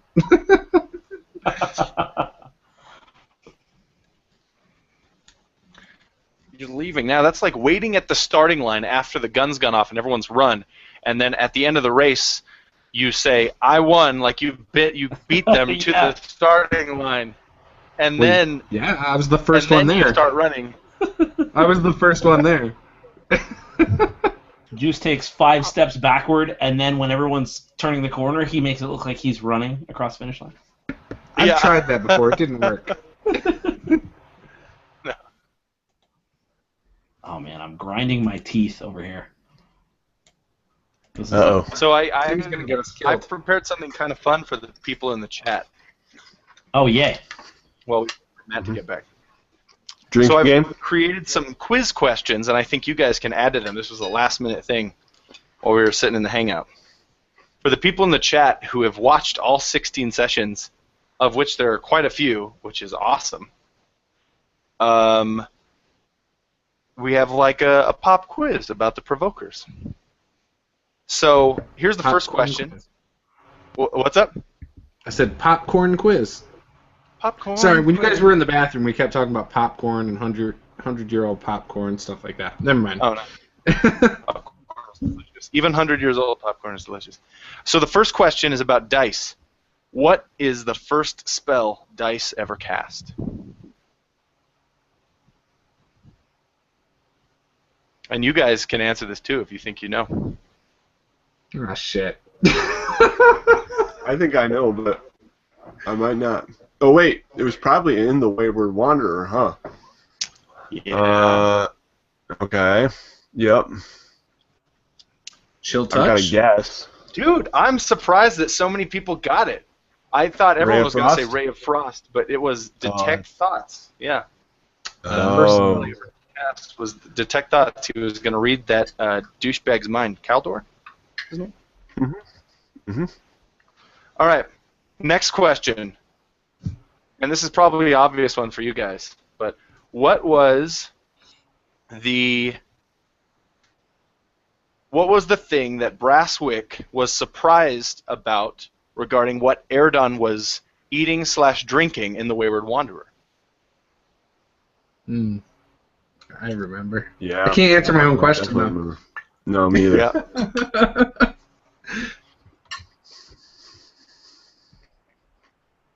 I was loading up the chat, and it was ghosting for me, so it was like, this, might, be. So I was like, uh-oh. So I don't even think I really heard the question. Oh, no. Can you tell me the question again? It was, everyone in the chat's getting it, really. It's, what I'm was not the gonna thing look. that Brasswick was surprised about regarding Erdon's character and what Erdon's character was consuming in the Wayward Wanderer? Oh, I know that one. What is it? It was that he was an elf who drank ale. Yep, that's right. That's it. Yep. Erdon likes dwarven ale even more than he likes elven wine. He was drinking a rock star, and Brasswick was like, "What the hell? He's drinking Why a do night elves bleeder. don't sleep? Why do they?" He do was energy eating a drinks?" Domino's pizza instead of a hot and ready. We were like, what? What the hell? Who was the first of us to have to roll on the permanent scar table in the DMG? I don't even remember that one. Do you guys? No. I don't I'm remember. terrible I at think- this. I thought it was. I think it was Erdon. I can't remember Yeah. if it was Dice got the little scar, or Erdon. I'm pretty sure it was Erdon got the lightning scar first. From the Yeah, I think it was Adiug. Erdon. I think it was. Yeah. You got the I Harry vaguely Potter stuff? remember when we were fighting that. Was it a troll or a hill giant that threw the boulder into the temple? Yeah, was that? And Oh, yeah. No, but that was just. The reason I'm thinking of that is because Matt thought that he was going to bring someone down to 0. I think. And Durgan was like super close, right? I Yeah. think so. I think I was at 1 hit point, or Yeah, I seem to remember you at 1 or 2 hit points. I remember thinking, oh, I'm going down. Yep. All right. Where are Do you you guys getting have these any other quiz questions? Where are you getting What? these questions from? I just made them up. Oh, I- okay, gotcha. Isn't that great? What's up? I said, isn't that great? I think it's awesome that you made that up. That's so cool of you to do that for us. Thanks, Mhm. man. Here's You a guys good, have any other quiz question. This will span across multiple things. What was the first thing that indicated that the worlds of like Aeronoth and Enkea and maybe even Dragongrin were located on the same world? What happened to make people think that? I remember that. I remember that too. I remember because right before the game, somebody said, "All right, now we're not gonna reveal it. We're not gonna like really reveal it right away. It's just gonna be tiny little things." And then during the game, it was like, kaboom! Oh my gosh, dude. It was something Tim said, right? Ye- And it was. Oh man, it's gonna bug me. The Dude, chat is Everyone got it in blowing the up. chat. Royce Yep. Kelly got it right away. Chat is blowing up with it. I'll give No, you I a thought hint, it was Nate. Durgan's father, not Durgan himself. No, it was Durgan. Durgan said it. Oh, okay, cool. What episode was that? I don't we were in remember. We were in Stone Rift. I think it was that lightning clue. strikes twice. I can't remember what's the number, but it was lightning strikes twice. The session where Durgan and everyone went and met with his dad. I'm just learning this now. Like, I never had any idea the whole time. Dude, Surprise. Royce Kelly would be the Ken Jennings. Royce Kelly would be the Ken Jennings of Provokers Jeopardy. Yep. Oh, Yep. here's a good one. Wow. Okay. Where did the Corruptor get his current weapon from? Oh, I like that one too, because it goes outside the Provokers games a little bit. I do know it now. Yep, I do too. I know. And we saw a little bit in the Vision, right? Airdunn's Vision. I think we did see it bleed into the Provokers a little bit. Yep. Oh, dude, Sporting Goods? Dick's Sporting Goods, you got it. Oh man, right off the bat. Yep. So a few people said orcs, but Alexander Volkir said the orcs of Skull Ridge retrieved it for him, and yep. He did. In I didn't one watch shot. that full session. It was in the Orcs of Skull Ridge game. The sword was buried in basically a burial mound, and there was a troll in there guarding it. And a bunch of orcs came, just straight up killed the troll and stole the sword. Yeah, dude. But when they took it, it looked like crap. Like it was basically like a really nice hilt with a rusted blade. And when the Corruptor first activated the flames, it just burned away all the rust, and there was like a black blade underneath. So That's awesome. yep. I'm amazed Which? with these people. Everyone in the what chat are you knows amazed at? every answer. Yeah, no kidding, dude. This is an easy one. Which special guest star played the matron in Shade Vale? I know. Me too. I was there, man. I lived it. I lived it.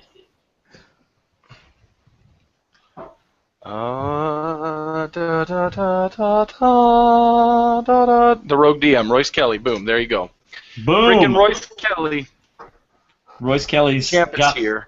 he's got the wiki on speed dial. No, I'm just kidding. Tell him what he's won. Our undying respect. No, what he's won is the entire world has now started creating their own video memes. Royce Kelly! Bum, ba-dum, bum, bum, ba-dum, bum. Well, John Oh. Cena. So I've got to read one comment from Daniel Chan. This was way back up, but I saved it. It's not a question. It's I've been binge watching Winds of Sir Salim and can't help but comment on how different Matt looks between a year ago and now. Then he looked like a scruffy teen. Now he looks like a mountain man. I think he looks like the guy from Sons of Anarchy. I will say this: Opie. if you get married and then go on a road trip and just don't shave the entire time and be like, hey, I think I could grow a beard. That's how you do it. That's it. It worked, you mountain man. And Juice, I never thought about the fact that he does look like the dude from Sons of Anarchy. He does. Yeah. It's the Wait, beauty of which everything. one? Like Which Opie. Opie? Oh, dude, Opie was my favorite character. Opie's so good. Oh my gosh. Dude, Juice, that just made my day, man. Now I gotta get ripped like him now, and then I'll be good to go. You already Yeah, got Opie the and height Alan right now. too. You're probably tall enough to be Opie. Yeah, probably. All right, You guys want to awesome. fight the Corruptor? Yeah. No, yeah. no. Again, we can still turn around. I mean, kinda. Not now. Two of So us. I'm can. gonna be the absolute worst. Dice, back in Falhast, you are journeying to the other rampart to meet with someone named Sige. You hover down to one of the lower walls of Falhast. It's kind of a tiered city. And you journey down to the wall that Captain Telmont told you about.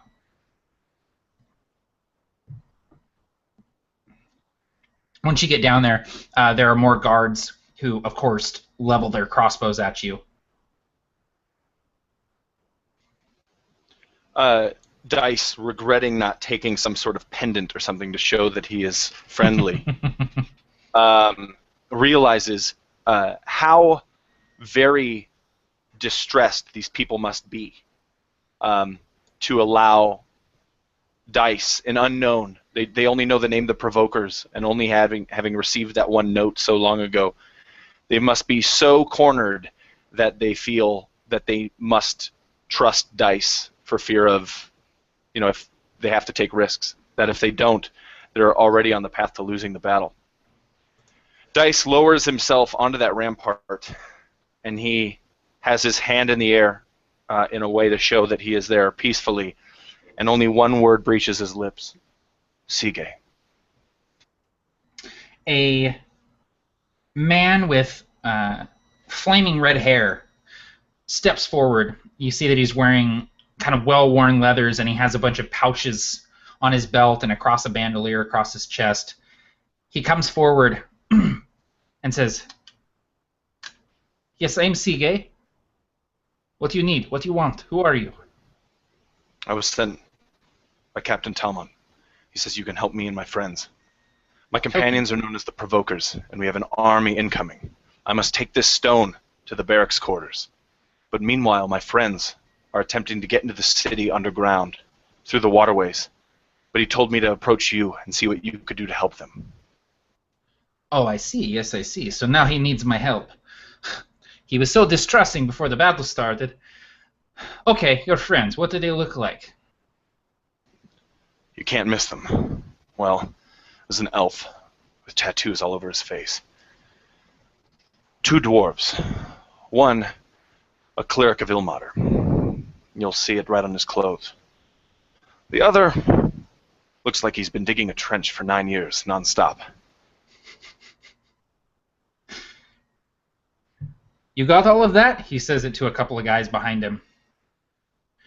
Go then. Go find them. Bring them here. And the 2 of them begin strapping themselves into these glider contraptions. And Sige says, "Bring them back here and meet them in the courtyard of the barracks." The 2 men say, "Yes, sir." And you see them strap on these gliders. They kind of nod to each other, and they run to the edge of the wall and just leap off with these gliders. And they instantly plummet. They're just like, whoo, they just disappear. And then you see them swoop up together in formation up into the sky, and they begin circling. And I imagine Dice would say before they go, they shouldn't be far, but they should be hidden, away from the battle. They shouldn't be fighting. It should be relatively easy to find them, and they should be in no trouble. If they're alive, my men will find them.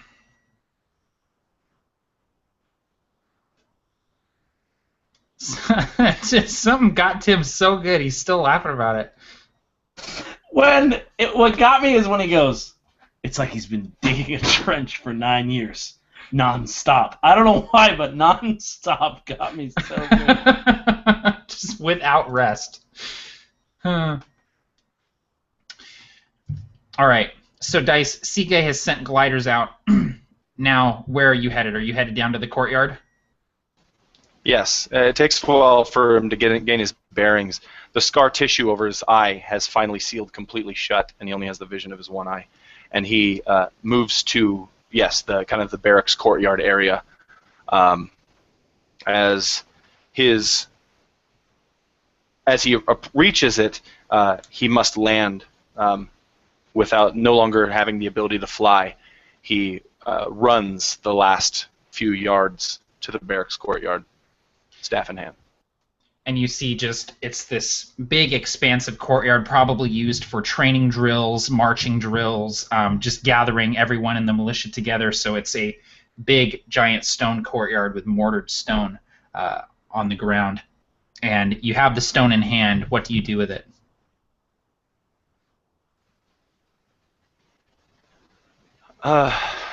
Dice would look around for a safe place to put it, or someone trustworthy to keep it.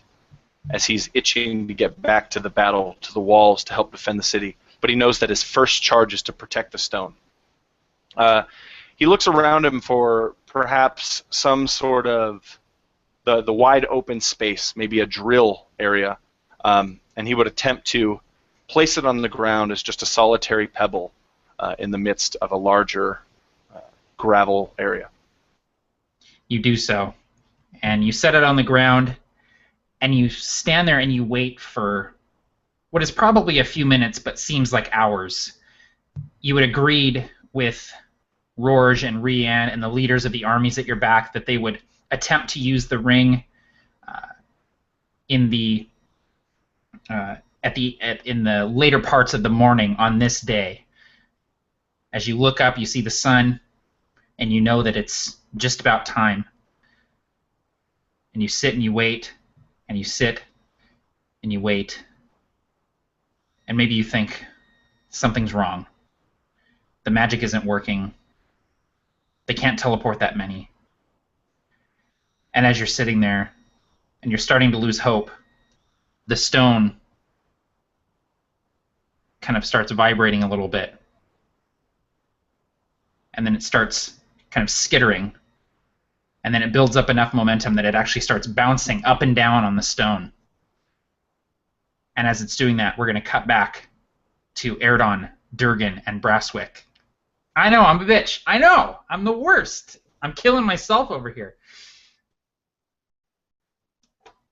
Durgan, please give me a strength or dexterity roll, whichever is higher for you. Oh, yeah. We all know what's happening. Oh, we all know. Yeah, son. Corruptor's getting in a mosh pit with the wrong cat. It's, that's a 22. 22? Yeah. Okay. So, you guys actually tied on your strength rolls. So here's what I imagine happening.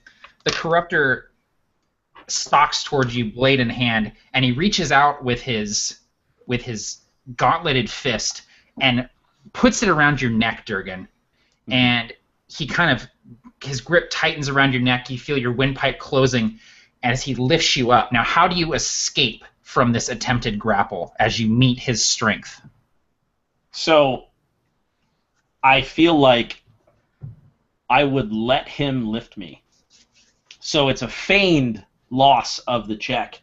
And so I would let him feel as though he has the upper hand. And then I would take what is essentially an iron claw of a dwarven hand. And I would plunge it and grab the tender part right under his arm. And I would just attempt to pop it like a grape. So I allow him to lift me, and then I just squeeze with every sinew of this melon-sized dwarven bicep. Yeah, and he kind of and drops you, just lets go as you squeeze and cause him a great amount of pain. As he drops you, you see him kind of stumble backwards, blood still dripping from his face, and he looks to the griffin, who is now standing and coming towards him, and he says, "Silverbeak, no!" And the griffin kind of stops and waits on the edge of the pond, wanting to go and help his master, but he's well trained. And as the Corruptor says, "Silverbeak, no!" the griffin just kind of stops and gets low on its haunches and starts growling. Now, Erdon, you are up. You just saw Durgan go up and strike the Corruptor with his hammer, probably quicker than you could even react. Before you even realized what was happening, he was already bringing the hammer down on this armored man's head, and the Corruptor took the blow, stood up, and tried to throttle Durgan. But Durgan is holding his own. Right, so as I see this before me, I I have my sword out already, and I'm just, especially after I see Durgan almost being grappled there, I just throw myself with my sword flashing out before me, and I would really like to find another D20 so I can roll both my attacks. Where are my dice? Oh, they're there. Under your chair. All right, so I got, let's see, 8 and a 24. as I slash with my blade. Yeah, that hits. Just the 24, I assume. What was the other one? I'm sorry. An 8. Oh, yeah, the 8 definitely doesn't hit. Okay. You And got that the corruptor is... naked, without his prosthetic leg. He's got a dex of 8. that is 10 damage. Okay.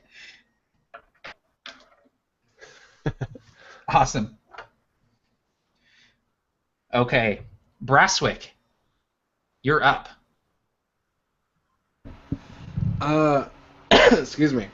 So Brasswick will, seeing this quick reaction by Durgan, will go reach for Durgan before he runs off, but it's just not quick enough. And realizing this, he just mutters to himself, "Ah, shit!" And he sees the griffin on the other side as well. And so what he does is he starts kind of moving closer towards that area, and he mutters a prayer asking for his guardian of faith to stand by his side, and puts this spectral sword and shield 30 feet away, closer towards the griffin.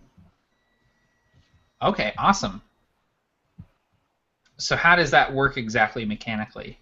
It'll last for 8 hours. Okay.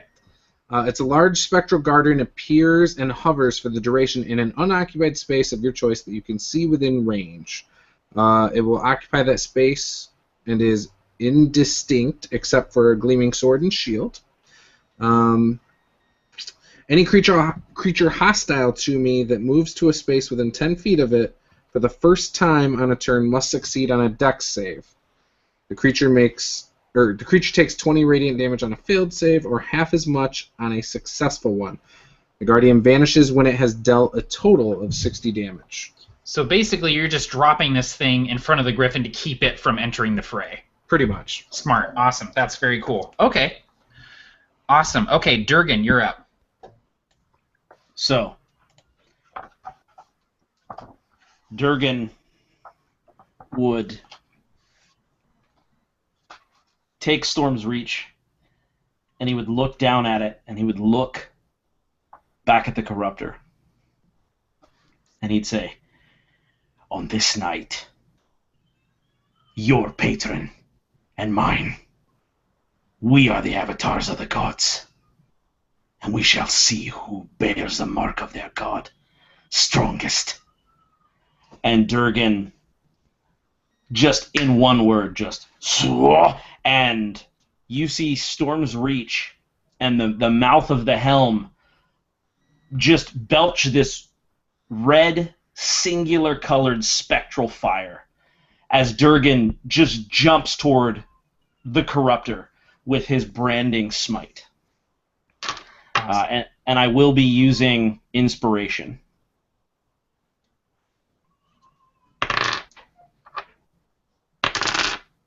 Okay, so the second attack hits. Now, Durgan can attack twice because of his level, so I'm just going to do that if you'll allow it. I can't use Branding Smite twice. Right. Hang on 1 second. I know this is the worst time, but my daughter's screaming. Hang on 1 second. You're fine, man. You're fine. So, how about that Corruptor? They look longingly into each other's eyes as the battle heats up.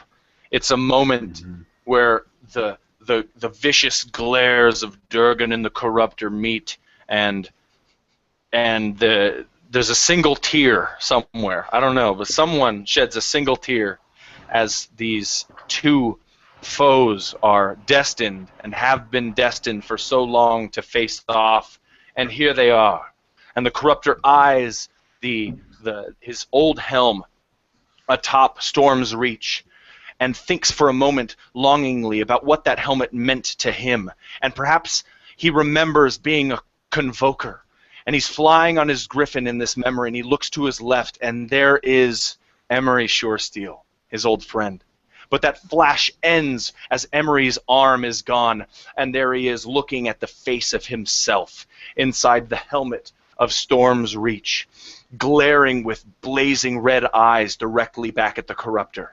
Durgan remembers back in Stone Rift, back when he talked with his father about what he would do to preserve the honor of Stone Rift, and how that suddenly meant the honor and the integrity of the entire Western Southlands, and how that meant that finally, this crescendo of this orchestral piece that has been called the Provokers for the past many months has risen up in the finest brilliance of drums and strings and orchestral horns and choral music, as here they are at the base of that crescendo, the Corruptor and Durgan fighting and facing off once more. And damn it, Tim, make your child stop crying, because I can't do this anymore. Someone take the baton. I can take the baton. As this happens, fading in, Marvin Gaye's Sexual Healing comes in. Ooh, I was waiting for a mic drop. Well, I'm hot just like an oven. It just fades in, right? And that's when they start kissing passionately. The Corruptor and Durgan. I thought this was the one story we could get away with not being a love story. Nope. Damn it. Mm-mm. And the single tear, by the way, it was the Griffin. It was the Griffin crying. Yeah, exactly. So proud. Damn. Silverbeak. Oh, jeez. Barker, that was amazing, dude. The chat was going crazy for that. Dope. Yeah, the Corruptor has to, like, get his lips through just the mess of beard that Durgan has. He has to fight through that just the mats and that crazy hair. And You don't even know how badly you're screwing it up, man. I'm sorry. So Tim is helping his wife clean up puke by taking pictures of it. Wait, he's... Oh, no. Oh. Facebook Did he chat. just send us a picture of puke? Yes, he did. Oh. Oh, no, poor Evie. I'm going to turn the AC on in here. It's getting all hot up in this biz. Dude, I'd be crying too if I threw up all over myself. I know how that goes. Yeah. My son's been doing it all week. Juice is like, let me tell you. And you wife gotta should just shame like me. you gotta just go to Goodwill and buy a bunch of clothes and just like keep them rotating, because every time it's like new outfit, new rug, new sheets, new pillowcase. Just wrap everything in plastic. Here we go. I can somewhat relate to that, because yesterday morning I was planning on sleeping in. I was planning on just sleeping until I woke up, and I had taken melatonin the night before, and I was super looking forward to sleeping in. And we woke up to our dog puking, and then eating the puke, and then puking again. So the classic double puke. Did he eat it again? No, did not eat it again, but it might only be because we stopped her from doing that a second time. Aw, man. So we got all that taken care of, and that was just a huge thing. And I'm like, okay, I'm just gonna go back to bed, and like I know I'm awake now, but I'm gonna try and sleep for a little bit longer. So I got back in bed, and then one of the cats started puking, and I was like, what is happening? Like I'm laying there, and I just started drifting off again, and I hear the telltale cat throwing up the. And I look over, and I'm just like, no, and she was throwing up too, and I was like, what is happening? What is even happening right now? So needless to say, I did not get to sleep in. I spent the morning cleaning up vomit. So I can relate. Bummer. Mm-hmm. So, want to do some more quiz questions while we wait for Tim to come back and make love to the Corruptor? Let's do it. Okay. Do you guys have any? Yeah, I have one, and I don't know the Awesome. answer to it though. That's the problem. But I'm kind of curious because I've been thinking about it a little bit. Cool. Where is? Oh no, now I can't remember his name. Oh, where is Keenra from?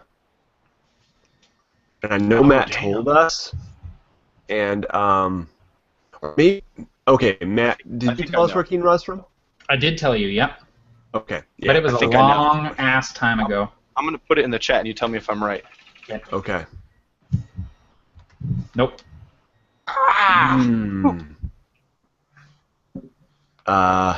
Okay. I remember it coming up. I don't remember the I name. think I have it on a character sheet somewhere, maybe.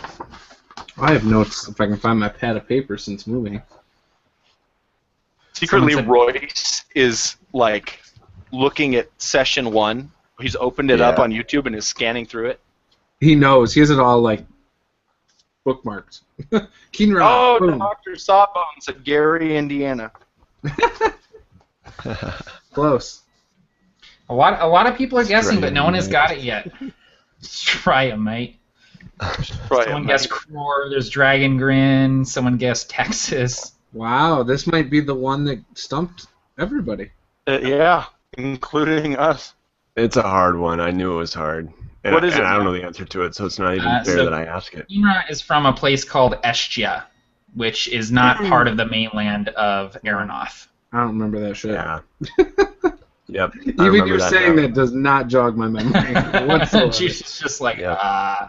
I'm terrible at Quiz Bowl. I feel like the reason I sort of remember that, I don't think I remember that, but I know you're running that game with Tila. And that Yeah. takes place in Estia, right? yes, yeah. Tila and I have a little game that we do one-on-one in Estia, and it's like ancient Greece D&D basically. So. That's dope. Oh, that's why somebody said ancient Greece. Yeah, Oh, did someone said say ancient that? Cool. Ancient Greeceland? Ancient Greeceland. Noah said. Yep. All right, here's a quiz question for people who listen to Roll Up and Die. What is Barker's favorite podcast other than Roll Up and Die? I know this one. I know that I one. know this one. I think. The whole world knows this one. I think. Yeah. He mentioned You just twice can't an shut up episode. about it. They pay me every time I do. If you're really the smartest person in the world, you'd have known that. Okay. I don't. And Brought to also you by go Carl's to Jr. Audible. Get your free audiobook. Yep. Yeah, exactly. There's That's someone. So what is There. it? It's Hardcore history. Hard Okay, I did. Everybody guessed it. I was gonna yeah. say that history one, but I didn't know the name of it.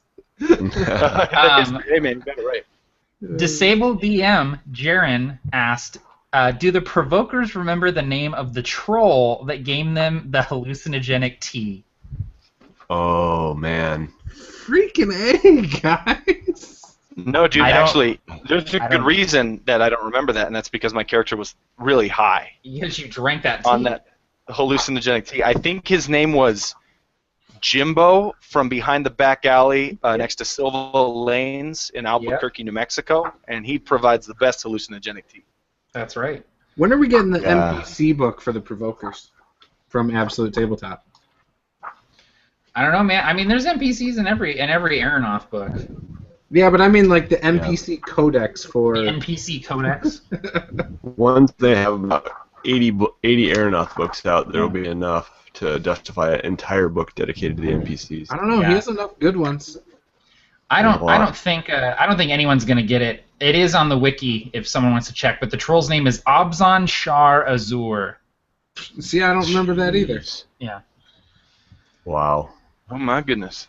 I suck at this. I suck at my own games. Oh, I need to remember. I'm bad at this these too. things. When I do the recaps, it's like, and then we went to Matt, and then we met Matt. Thank you. Give me my point of inspiration, please. Wait, someone got it. Someone got it. Sean. Oh, Sean got it. so. Yep. I'm guessing he went to the wiki because he got the spelling of it absolutely right. Yeah, he even corrected. Yeah, exactly. Mm-hmm. Wow. Yeah. Someone wants to know if the Sewers Under Sandwall T-shirts run large or not. I don't think so. I think my absolute tabletop shirt runs. I got an extra large, and it's True. It's about extra large. That I It would runs get. true. It It runs runs true. normal size, what it should be. Yeah. Does it shrink in the washer? Mine shrunk a little bit in the dryer. So. Yeah. I was going to say my Convocation shirt has not shrunk at all, but I've shrunk, and so I think that might be why it still fits. Yeah, because So- you're losing weight like a friggin' someone in hot yoga, just it's just coming off of you. Oh Speaking my of hot yoga, No thanks. Welcome back, Tim. Tim's back. Thanks. Come back, dude. Hot puke yoga. That's the Yeah, new dude. fad. I don't know if everybody heard, but like Whoa. my daughter just threw up more than a human-grown 40-year-old man could even have in his stomach. I don't even know how it happened. Turned into Oh, a poor vomit-breathing dragon. Yeah. My wife, yeah, she did. My wife comes in, she goes, "Baby, I am so sorry." And I turn around to look. My wife has vomit all over her. The vomit is all in my daughter's hair. She's crying. There's snot coming out of her nose, and I'm like, she goes, "I need some help." I was like, okay. She's And like, I'm tagging you in. We did, I know, and I was we did like, quiz questions, man. good. Because I was like, Don't worry about it. I was going to say, I know family first, and in my head I'm thinking, 16 sessions, and that's the moment that this happens? Like, so, anyway. All right. Oh man. Well, I told a story about how my dog and cat were puking yesterday, and then we did quiz questions, so it's all good. Perfect. And Barker, And Barker did. You have to go back and listen to it, Tim. He narrated this beautiful image of you and the Corruptor, and then I messed it up and I made it gay, and I made you and the Corruptor kiss each other. Dude, it's true. this is the 21st century in the Western Southlands, man. We don't judge. Dude, hey, Not I would judging. judge. It's not weird that two men are kissing. It's weird that Durgan and the Corruptor are kissing and making Yeah, out. and Matt was describing him fighting through your beard to try to get to those supple lips. Yeah, and he's it like was his just lips are like kind of burrowing into the beard to try to get to yours. And Nate said that the griffin was getting happy tears in its eyes, and yeah, it was intense. I'm Yeah. sure your recounting is going to be 5 times better than the actual. Okay, so I think Durgan, it's your turn. You were in the middle. you remember what was happening? In the middle of I'm your sorry. turn. I'm sorry. I gotta just say one more thing. You should give Evie a cup and say, if you're gonna spew in this. You into this. If you're going to Sorry. spew. Someone made a Wayne's World reference and it got me, and so what's another 8 seconds? All right, go ahead. Oh, No, dude, man. it's a sippy cup. It's a Yep. sippy cup for a baby. If you're going to spew. Spew into What this. is this? Cool narration, boom, boom, boom, rolling dice, and then I was asking you if I could roll my 2 attacks. Yes. Okay. As I do this, for flavor only, what you see, at least what Durgan sees, surrounding this area now are red figures. And these red figures each are the people that have been killed by the Corruptor. And so these red spectral figures stand looking on, and every time Durgan uses a point of inspiration in-game, this red spectral figure of the barmaid that was laying dead in the mud, just the people who he beheaded in the first couple of games, all of them are just like joining that red spectral larger version of Durgan. So he's drawing his inspiration not from just his deity, but from this vengeance, this pool of these people standing on looking as they're avenged. And so my first attack did hit, and my second attack, you're only allowed to use 1 inspiration per turn, right? Or not? Yeah. Yeah, let's say that, because I don't want it to be too cheesy. So, does a 17 hit? A 17 just hits. His AC is 17. I forgot. That is the best news I've heard all night. So the spell that I was using on the first hit does an extra 2d6 of damage. It is Branding Smite. So, not great. 12. Come on, everybody. Will this to be a couple of 6s? I need that Orin double Witch Bolt damage. I'll take a 6. I'll take 1 6. 22 damage. Total? Total. Okay. So I imagine that, like, you're just wailing on the corruptor, just poof, poof, and every time you hit him, it's like a thunderclap from the lightning and this vengeance energy that you're channeling, and you're actually pushing him back. And every hit, he just takes it, and he's kind of stumbling back, gripping his sword, and he's not even bringing his sword up to parry anymore. You're just pummeling him with this hammer, and but he's still standing, and he's just sort of taking the blows at this point, just letting you just. He's sort of like a boxer that's just sitting there just with his gloves up, just waiting for you to get tired out so he can just uppercut you once and drop you. So he's just kind of like taking the licks and backing up a little bit. All right, that was Durgan. It's Corruptor time.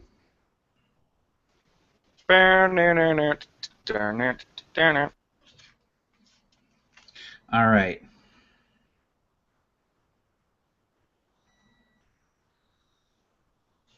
Okay. So, Durgan, I'd like you to make me a dexterity saving throw, please. No. That's like he's fought me before. Hey! Okay. 17, unmodified. Okay. I like your Jerry Lewis. Hi, your Jerry Lewis. Well, I was so excited because it was a 3, and I was like, oh, I'm dead. And then I was like, woo! So, all right.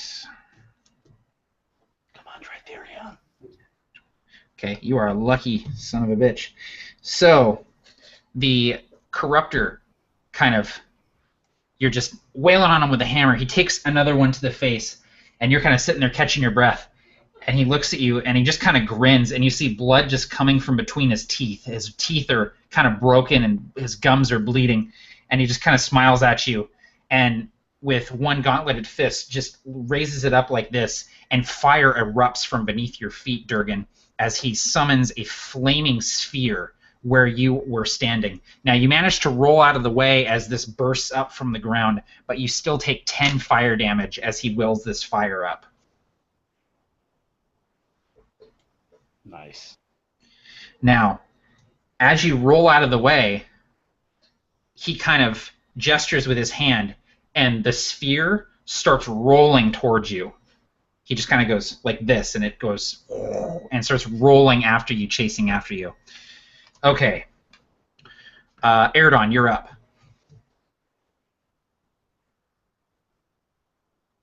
Oh, you're muted. All right, there you go. so, yeah, as I see this, Durgan's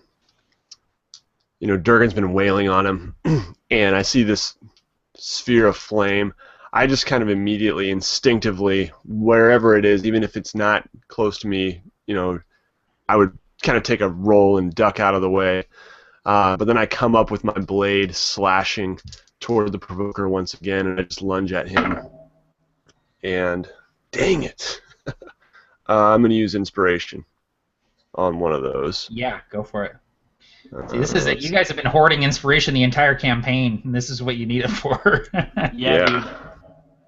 Okay, so that's going to be a 13, which will miss, and then an 18. Which will hit. And it's going to be 9 damage, and I'm also going to use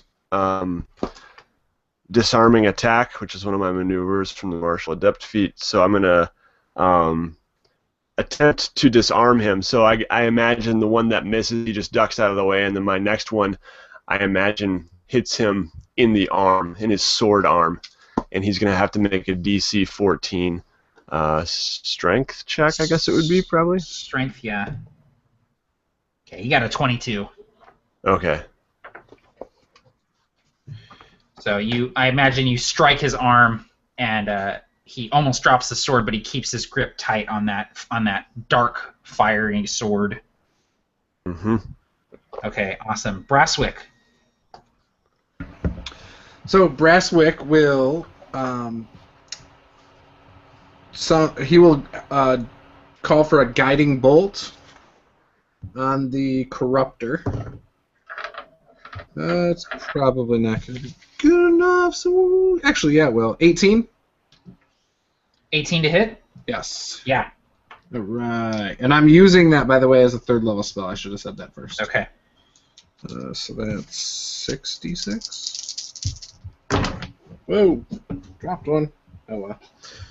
10, 12, 23, 27. 27. Yes, and whoever attacks him next has advantage because there is a shimmering light off of him now. Awesome. Okay, great. All right, and that'll probably be Durgan. So, Durgan, it is your turn. Yeah, buddy. So as he's hit by this guiding bolt, I am trying to dodge this fireball. Do I have to make any sort of save now as it's following me, or? No, you will on the Corruptor's turn if he moves it towards you. So I am going to continue to sort of scurry up and then just keep attacking as best that I can, using so many inspiration that I had to make a framing device to explain it. So at this point, there will be no spells. It's just continuing to attack him.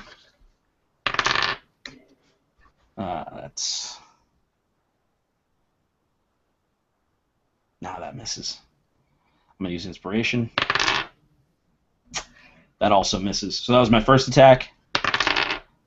Oh. Dang. One hit.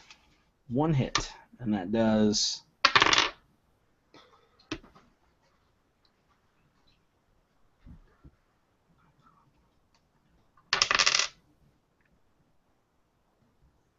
$15 points of damage.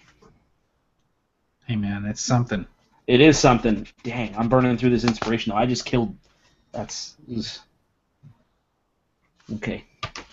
And so, as I continue to do so, I am seeing past the man at this point. There's not a human there. I'm just seeing this darkness, this energy, this evil, and I am bringing it to an end. And that'll be the end of my turn. Okay. The Corruptor takes another strike from your hammer, parrying the rest with this god sword that he's wielding. He, with a flick of his hand, he sends the flaming sphere after you. So give me a dexterity saving throw, please, Durgan.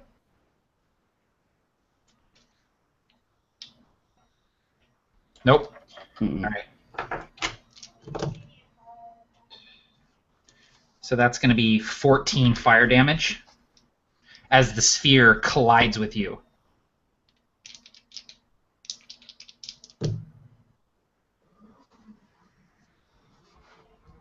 Then he whips his sword around and slashes it across your chest, and you feel it cut through the flesh of your neck, biting into your star steel armor, dealing 13 slashing damage. And then he, with a quick, the sword is huge. It's in any man's hand it would be a two-handed sword, but he whips it around and strikes backwards at Erdon. And Erdon, he strikes you for 12 slashing damage as well. Just kind of fighting faster and harder than a man his size and a man in his condition, being as injured as he is after Durgan's blows, has any right to at this point. Okay, Erdon, you're up. All right. So seeing this, I am just going to. Oh boy. Yep. Yeah. I'm just gonna. I'm gonna use my action surge here, and I'm just gonna kind of unleash this flurry of very quick slashes on the Corruptor as he seems to be distracted. I'm just trying to, almost testing out, spots in the armor that feel like there will be some give, trying to find purchase anywhere I can. And okay, so there's one miss and then a crit, but then my action surge, I'll roll again right now, and that will be a 23. All right, so there's 2 hits, one of which is a crit. Okay. As you're attacking him, Erdon, he kind of holds his hand up, the one that he was directing the flaming sphere with. He holds his hand up, and you see a few of your blows kind of crash against this invisible barrier as he casts Shield as a reaction. So his AC to hit now is 22. Okay, so the hit... Okay, I got 23, and then the crit is like 29 or whatever. Okay, yeah, so they both still hit, so- but he kind of brings up the shield just kind of as a defensive measure, but both your hits still get through. Yep. Okay, so... Alright.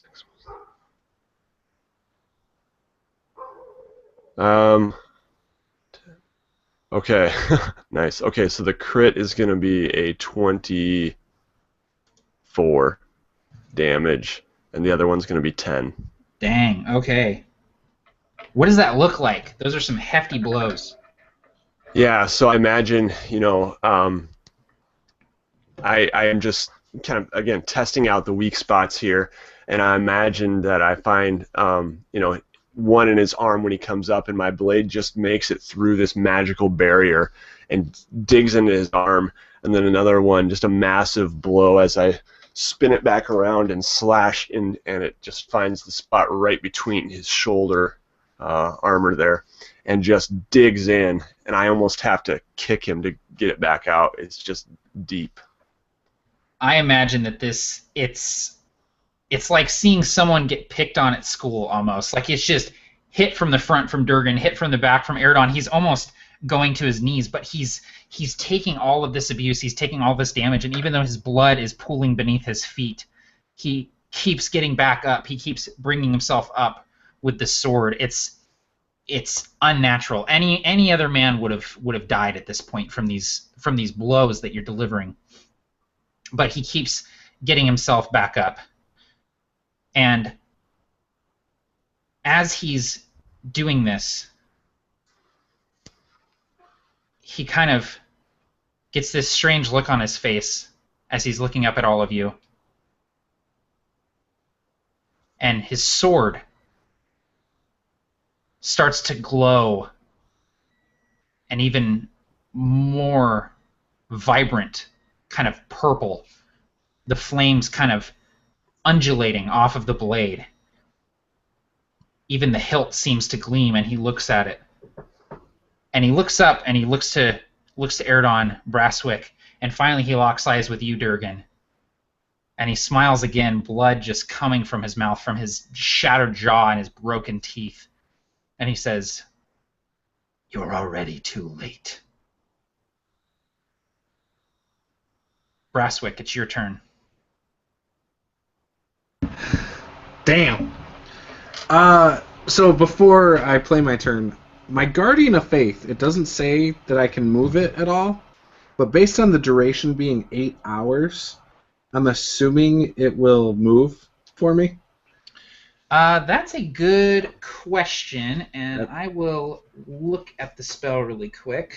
Okay. Yeah, because it didn't say it in the book either. Right. Like, I was looking, I'm like, damn. I assume you'd be able to move it. Yeah. Let's see here.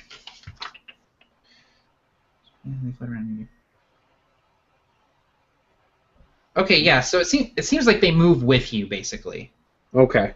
So if you move, they move with you. Well, are you talking about spiritual guardians, or are you talking about Guardian of Faith?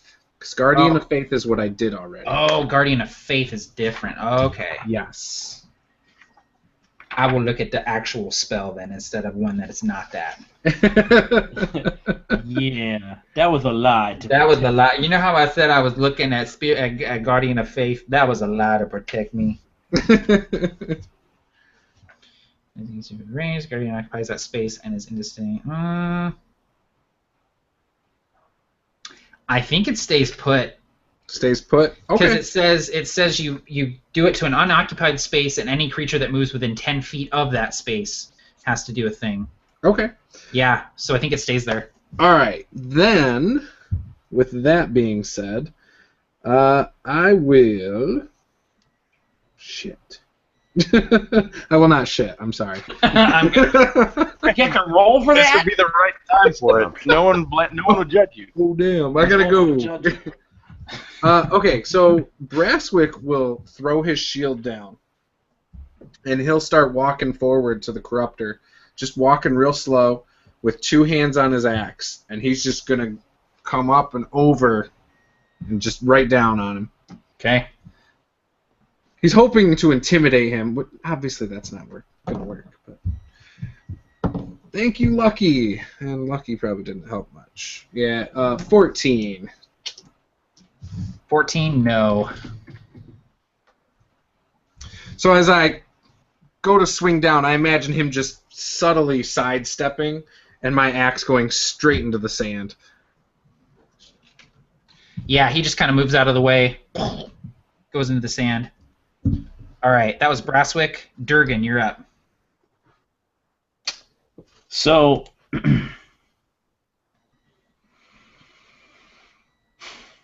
okay. Durgan, seeing the sword growing purple and undulating, is going to attempt to strike and disarm the blade from the Corruptor. Okay.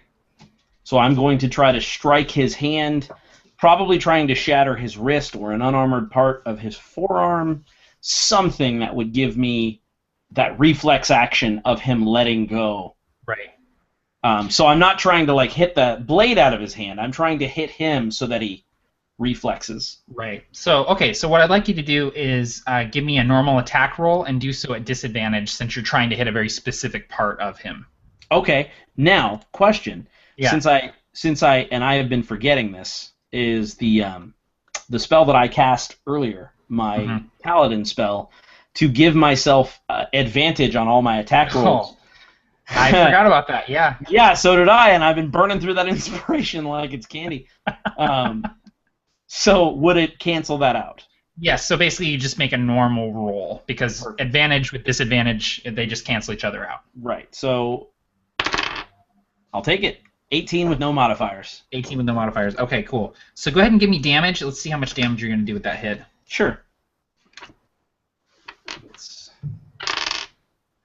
Rolling damage is like doing my taxes over here. You just fill out like forms, like a W9, I know, just to get your damn damage done. I know. 18. No, wait, is Durgan an LLC or an S corp? Because I think that'll change the damage. I'm going as S corp because of the end of the year benefits on my damage. It's 18. 18 damage. Awesome, man. Okay. All right, give me 1 second here. Gotta look something up. You gotta do this, Durgan. Serial Pharrell here. Asks you, what do you say to the god of death? Not today. Not today. Not today. Unless your name is the Corruptor. And then you say, like, real soon, bro.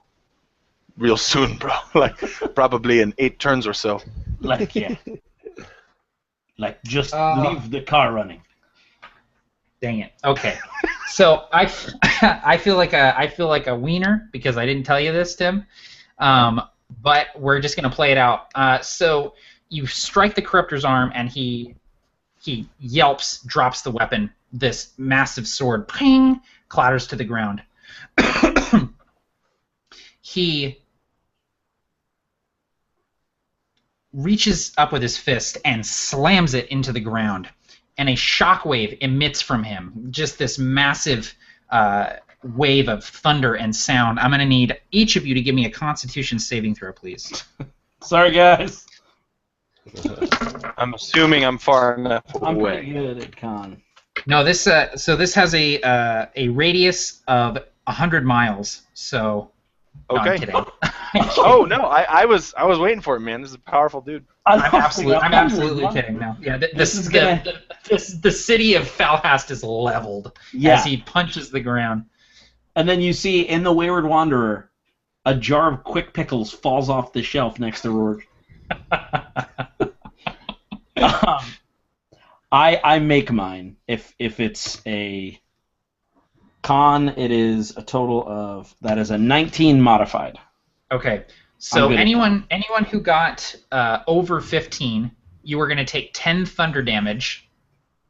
Anyone who didn't make that is taking 20 thunder damage and is hurled 10 feet backwards. Jeez and crackers. So I'm assuming Brasswick got knocked back next to his shield again? Back to your guardian? No, my actual shield that I threw down. Oh, yeah, last sure. He's like, Sure. please? Please? Can I please get over to my shield? So, after the Corruptor slams the ground, he stands up, rolls his shoulder, picks up his sword, and vanishes in a puff of smoke.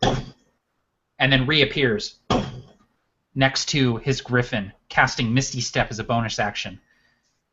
And he sheathes the sword and then mounts up on the griffin, spits blood on the ground, and then wordlessly takes off.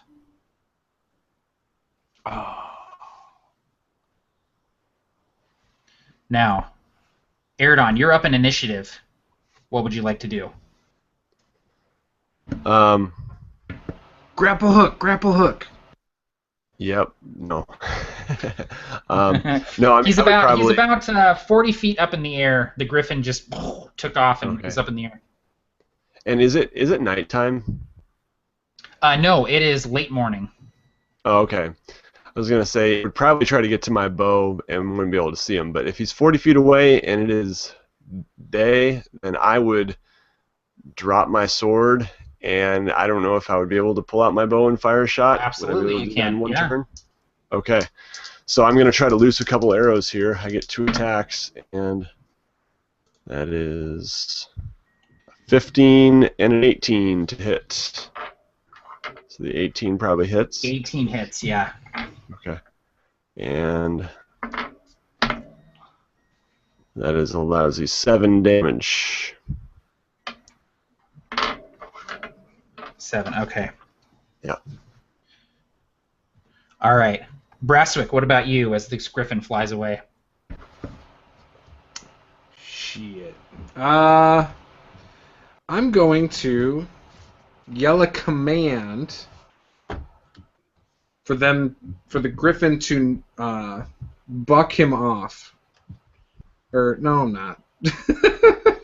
I'm gonna yell a command to land, because I can only say one word. Okay. So land, and it echoes in that direction. Now that one is a wisdom save. Wisdom save? Okay. Of 15. All right, I got 17. What did you say the DC was? 15. Okay, yeah, so the griffin just keeps on flying. That's probably for the better. All right. Durgan. I'm going to try to hit him with my hammer, if it's possible. And I'm going to miss on purpose. Uh-oh. It has... Throwback! Oh no. We got some Session 1 internet here going. Yep.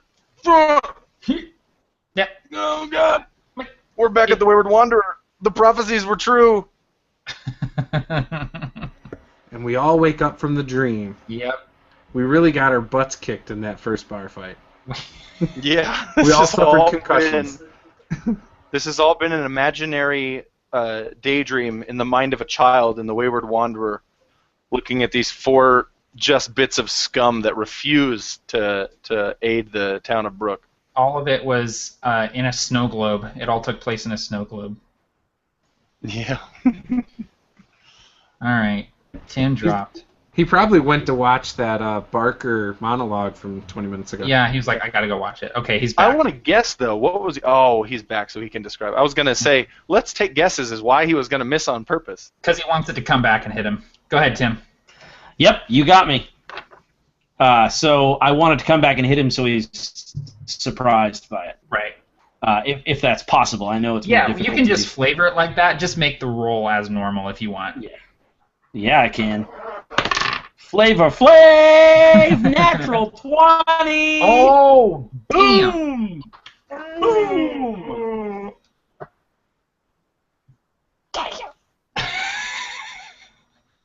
Give me that damage. Yeah. Okay, hold on. I gotta get my calculator out and call my accountant, Norman. Norman. Hey, I'm Norman, I playing got a Dungeons and D6 Dragons. over here.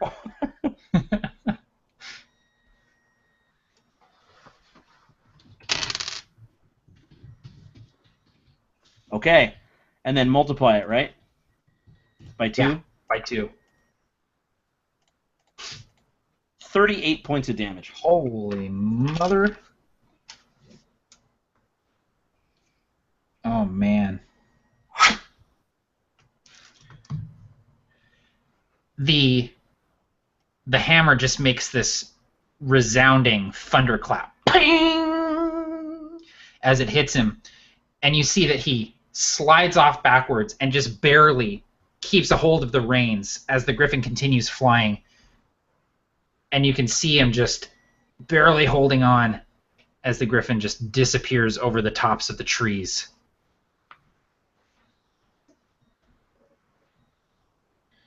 Now, Dice. Standing in the courtyard, the stone just bouncing. You see dust and dirt kind of lifting off the ground as magic begins to manifest and begins to move things through the fabric of time and space. You feel the hairs on your arms stand on end. You feel a strange, almost kind of static electricity feeling kind of tug at every hair on your body, those that weren't burned off by acid. As you're standing there, your innate magical sense, your ability to feel the vibrations of arcane magic and sense the presence of bleak rifts and all that sort of stuff, it starts to go a little crazy. And then shapes start appearing in front of you. A few dozen here and there, then hundreds. And all of these people just appear. Half of them are throwing up as they appear in front of you, as they are pulled, yanked through reality to this spot in time, this spot in space. And you see elves and dwarves. You see Rorge and Rianne appear in front of you. You see Balrock Hornhelm and Mere Stonegaze. You see horses. You see weapons and armor. You see hundreds of people appear. And as they do so, you see the stone crack, and shatter into dust as its magical energy is spent. How many people are in front of me in this kind of army, this force that has just appeared? Of the 2,000 people that were pledged to fight against the Corruptor, there are roughly 400 people standing in front of you, Dice. Which means that a large majority of the army is still marching towards Falhast. This isn't a tragedy to Dice. Dice recognizes the low number, less than a quarter of what he expected.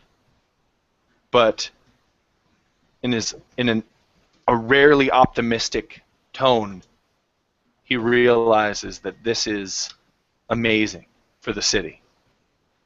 And he lifts his staff aloft over his head so that all can see the spinning remains of an Ioun stone forming around the tip of the staff like the rings of a distant planet. And he says, "To the walls." And he turns and begins walking toward the ramparts of Falhast. Okay. And as you do so, the people who are pledged to fight beside you follow you, Dice.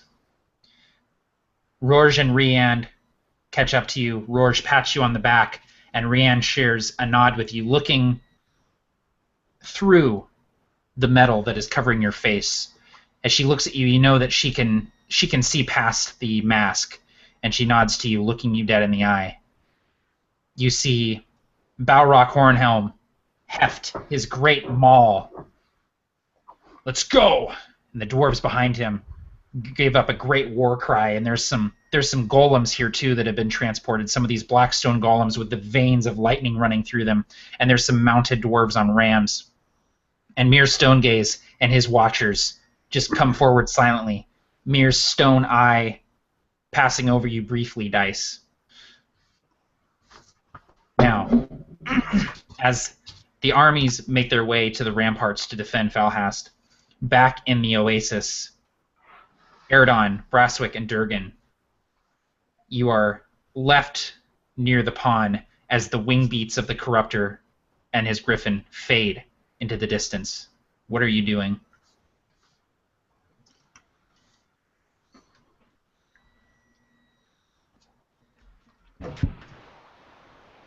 I think I would probably go up to Durgan and say, "Dude, what the hell were you thinking? We weren't ready for that." And Durgan would be silent for a moment. And he'd say, not necessarily addressing Braswick, but he'd say, "No. No! Not again! No!" And he would shout, "Ah! Ah!"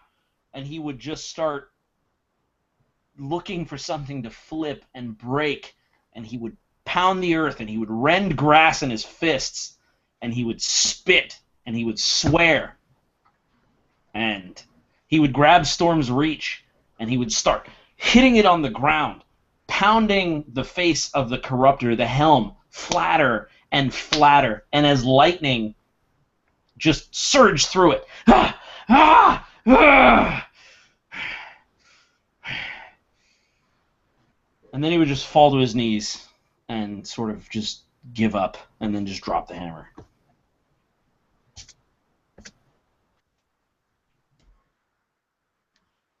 And Eridon is just kneeling in the grass, leaning on his sword, just covered in sweat.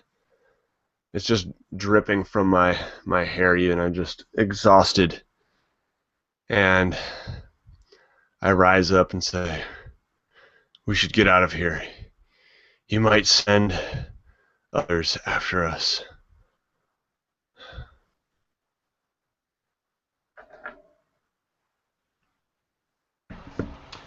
And Braswick would probably go and just have a seat off by himself after seeing that Durgan's beside himself. Eridon clearly is, a little bit tired, and knowing that we have to get moving, I kind of gather my thoughts, take a couple drinks from my water skin, and then after a couple minutes get up and say, "Okay, let's go." And you would notice that as Durgan walks over to join the two of you, it's visible now that where the Corruptor's blade hit him, it nearly separated his arm from his body. When that great, thick blade came swooping in, this two-handed sword, hefted like a baton, you could see that it actually cut very deep, and that Durgan's arm is mostly hanging on thanks to the sturgid nature of the Starsteel armor. And so as he sits, he clenches his own wound and starts muttering. And you can see that at first the spell doesn't work. Cast in the wrong kind of anger. Cast not in the true nature of Tritherion, but cast out of rage and disappointment and fear. And he takes pause and he looks at his friends. And then he remembers and he sees the giant's coin tethered, and he thinks back to why he's even here and what started his path. He breathes deeply, and with a wet snap, He pushes his arm back, and then a red glow affixes it, and he says, I'm ready.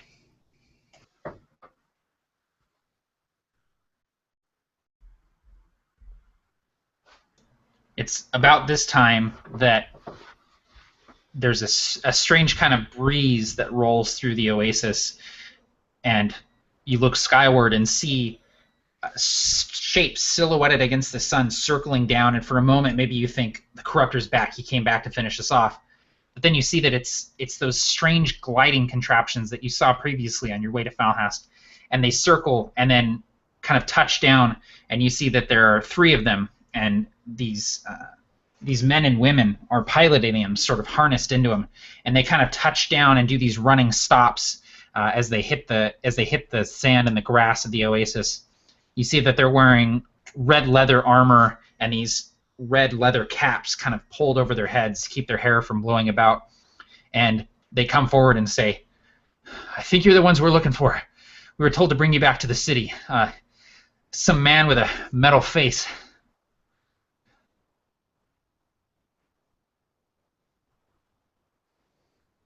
Durgan would grin for the first time. Aye. And he'd look at his companions. I don't know if you're getting me up on one of those things. It's either that or you walk. It's the quickest way back into Falhast. And there's an army between us and there. Oh, shoot. Do you have any wine or ale or anything?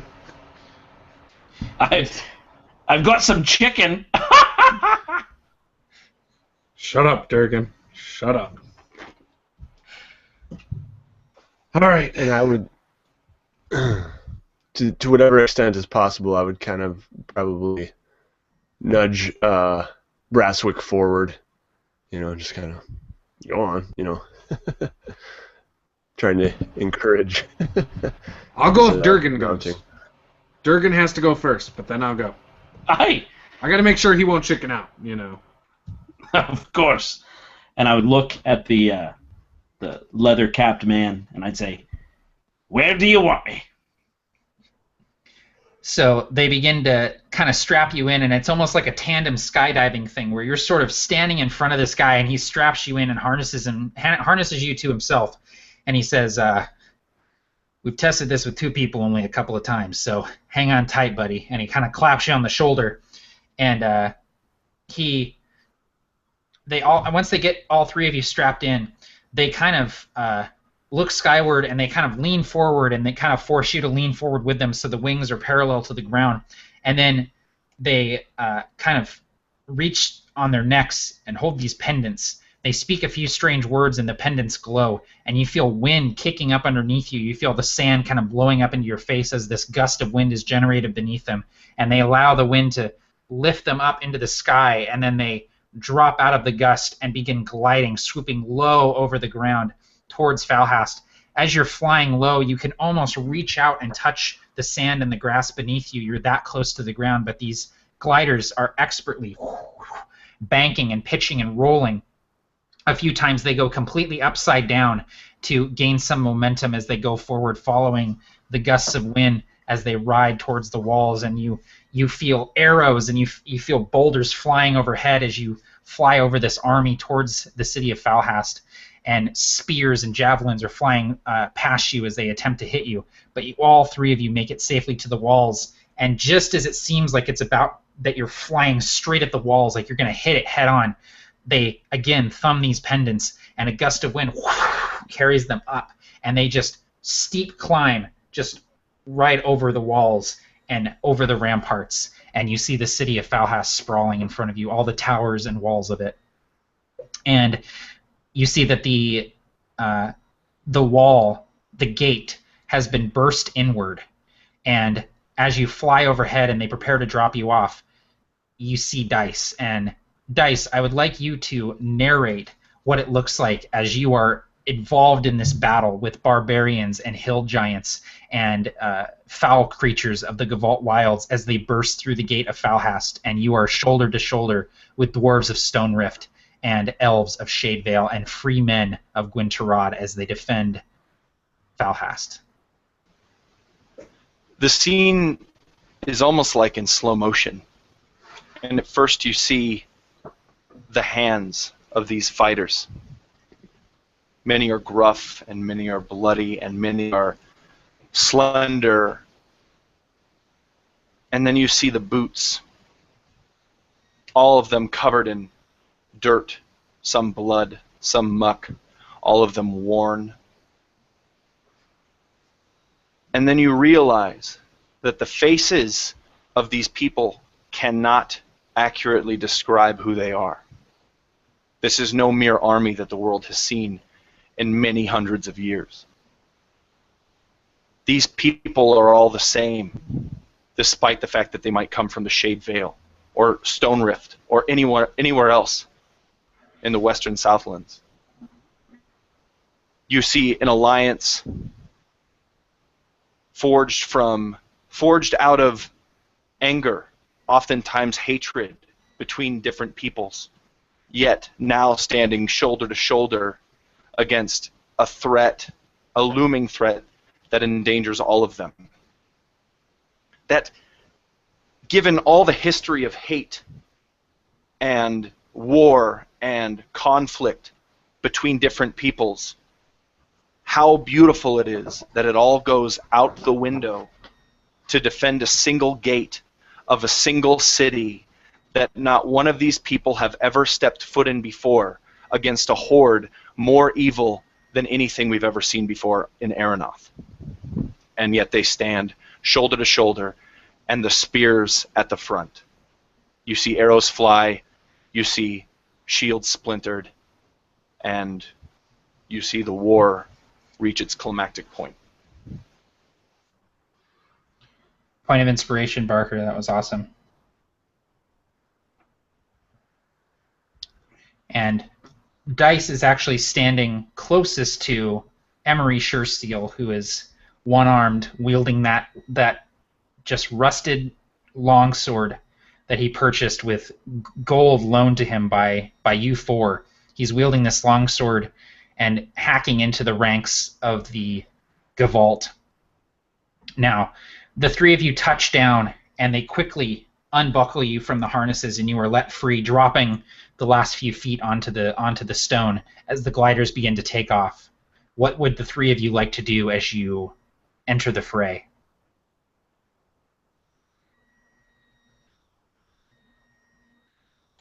Take a short rest pill? Nope. You know those are illegal, man. Nah, dude, I get him to study. I can stop anytime.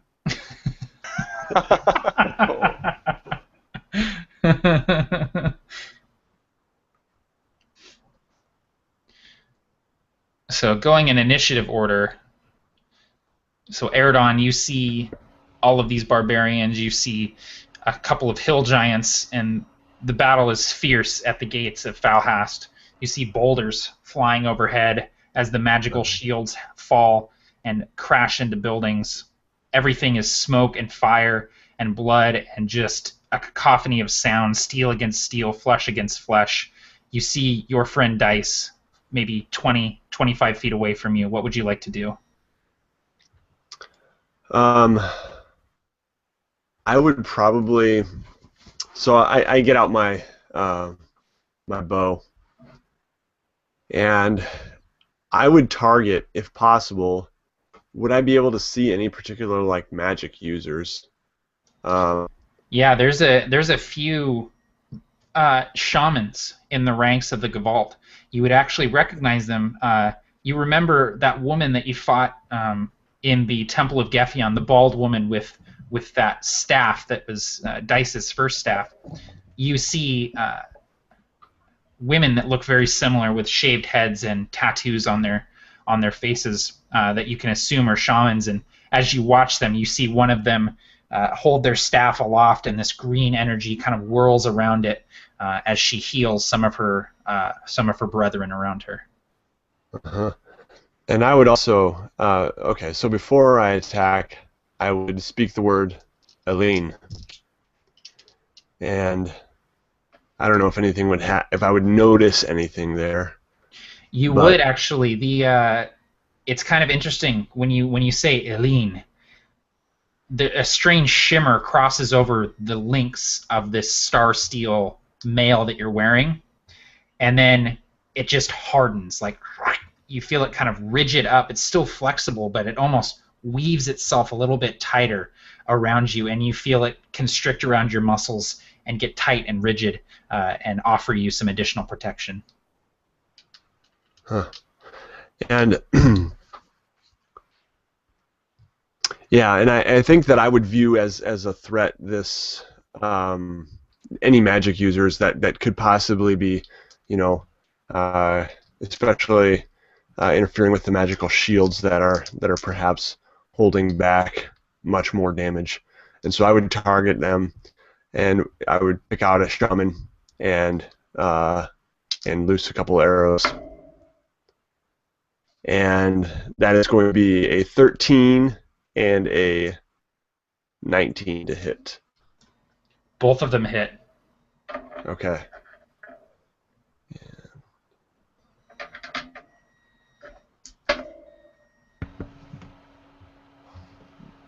So as I concentrate and let a couple loose, I do a total of 15 damage.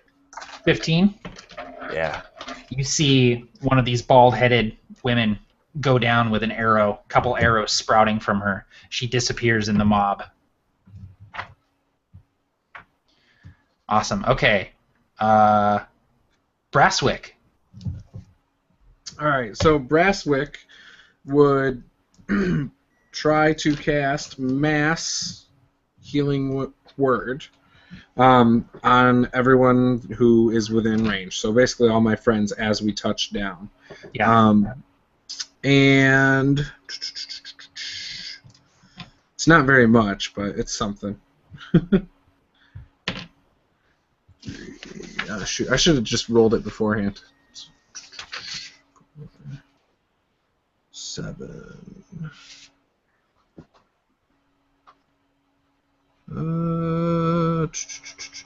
Okay, so it's 7 to everybody, and then I take 5, as well as the 7.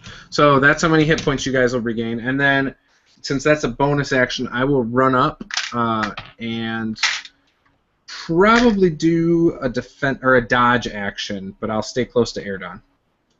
Okay, great. So everyone got their healing? 7, you said, Brasswick? Yes. Cool, awesome. Yep. All right. That was Brasswick. Dice. You are up, my friend. You are in the thick of it. Emery is beside you, hacking away. What would you like to do? Seeing doors come unhinged, the doors to Falhast, the doors to the Northland, the doors to Sonegeist. This area is so important for trade and for people, being such a choke point in the world. Finally breached symbolically as well as physically, raises his staff in his hand and creates a storm of sleet around the gate area in order to keep those trolls, those Gavault raiders who have entered, I said trolls, I meant giants, who have entered through the gates to keep them at bay, to do as much damage as possible. Freezing rain and sleet fall in this kind of 20-foot area. 20-foot tall, but a 40-foot area centered on the gates, and also that area is heavily obscured. I'm trying to keep as many of the free folk and the fighters on our side out of that area. And the ground becomes covered with this slick ice, making it difficult terrain. And when they enter that area, they must make a dexterity saving throw, and on a failed save, they fall prone. Okay, awesome. It's interesting. I usually use grease and reskin it as ice, but Sleet Storm does this. It does So, the all same right. thing, basically, yeah. Yeah, So, for sure. instead of rolling saves for dozens of guys that are there, basically what you see, Dice, is you have this spell go off, and you see a bunch of these barbarians just kind of drop to their knees, falling on the ground as the sleet storm begins to kick up, and these dagger-like icicles are cutting into their flesh, and a great cry goes up, and you see that the ranks begin to thin around the gate as you do so. Awesome. All right. That was Dice. Durgan. So if I can, I would like to know who the closest just the closest assailant is. I think Durgan he's a bit remiss. He's looking at a bunch of little symptoms, and the disease just flew away. So there's a part of him that's just absent, but absently doing what he has grown into his habits of just felling these creatures. So whoever's closest, and I already rolled. I got an 18, and I have the damage ready if that hits whoever's closest. Dude, awesome. Yeah, that's a good idea. So the nearest one would just be this huge hulking Gevalt Raider, this giant-blooded human man with just these really savage, giantish-looking features, hefting a battle axe. And I imagine, like, as soon as you're let off the harness, you're just charging towards this guy with your hammer out. So you absolutely hit. And how much damage? It was 16. 16? You drop him. Go ahead and describe it. Inconvenient. He's an inconvenience to me at this point. There's not even anger. There's not rage. It's that every one of these creatures here is keeping us from the disease. These are just symptoms. And so Durgan runs, and there's not even a cry of anger. There's not a cry of retribution. It's just grit work. And he just... And I would say that he strikes the thing squarely in its throat in a quickness that the giant man wasn't expecting. And he just... and falls backwards dead. Awesome. Okay, that's great. All right. Let me do some rolls here.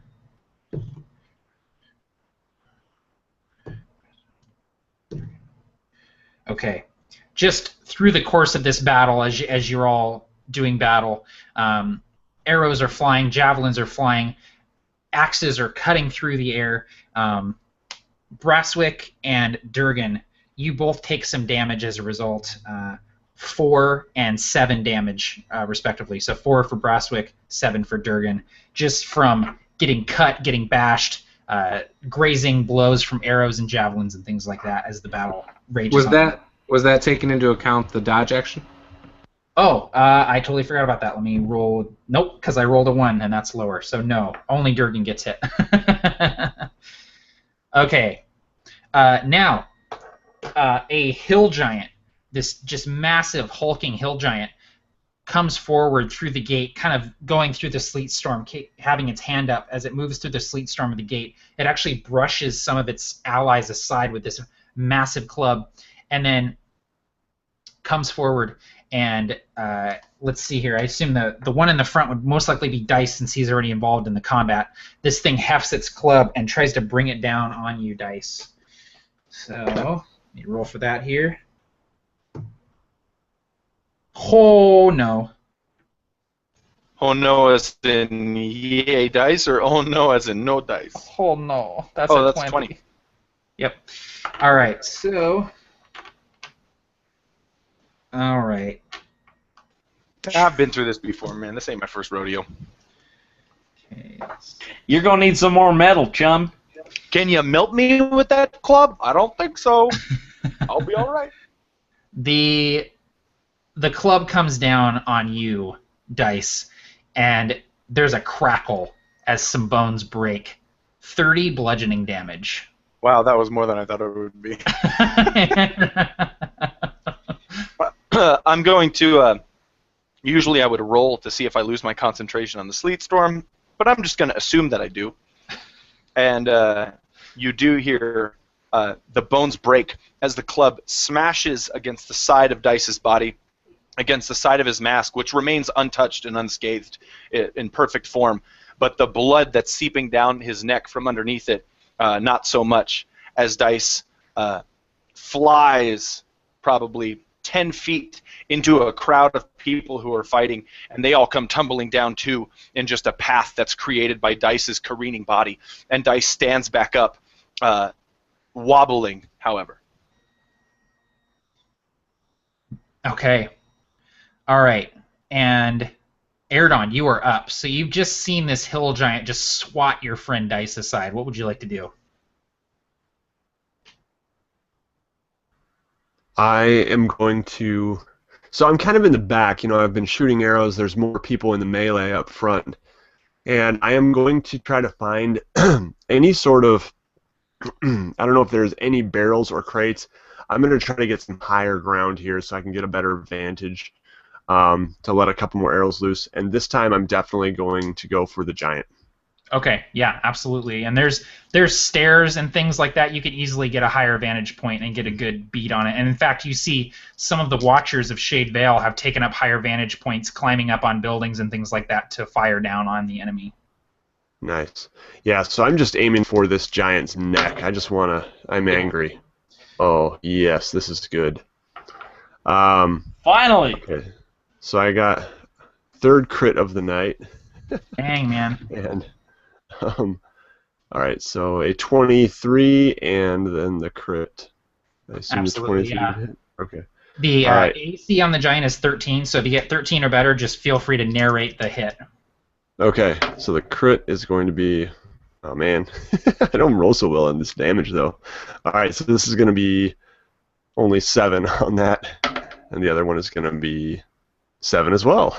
All right. Okay, so 14 So total. 14 Okay. total, yeah. Great.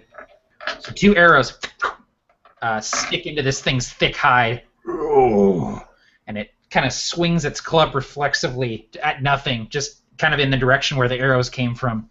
All right, that was Erdon. Brasswick, you're up.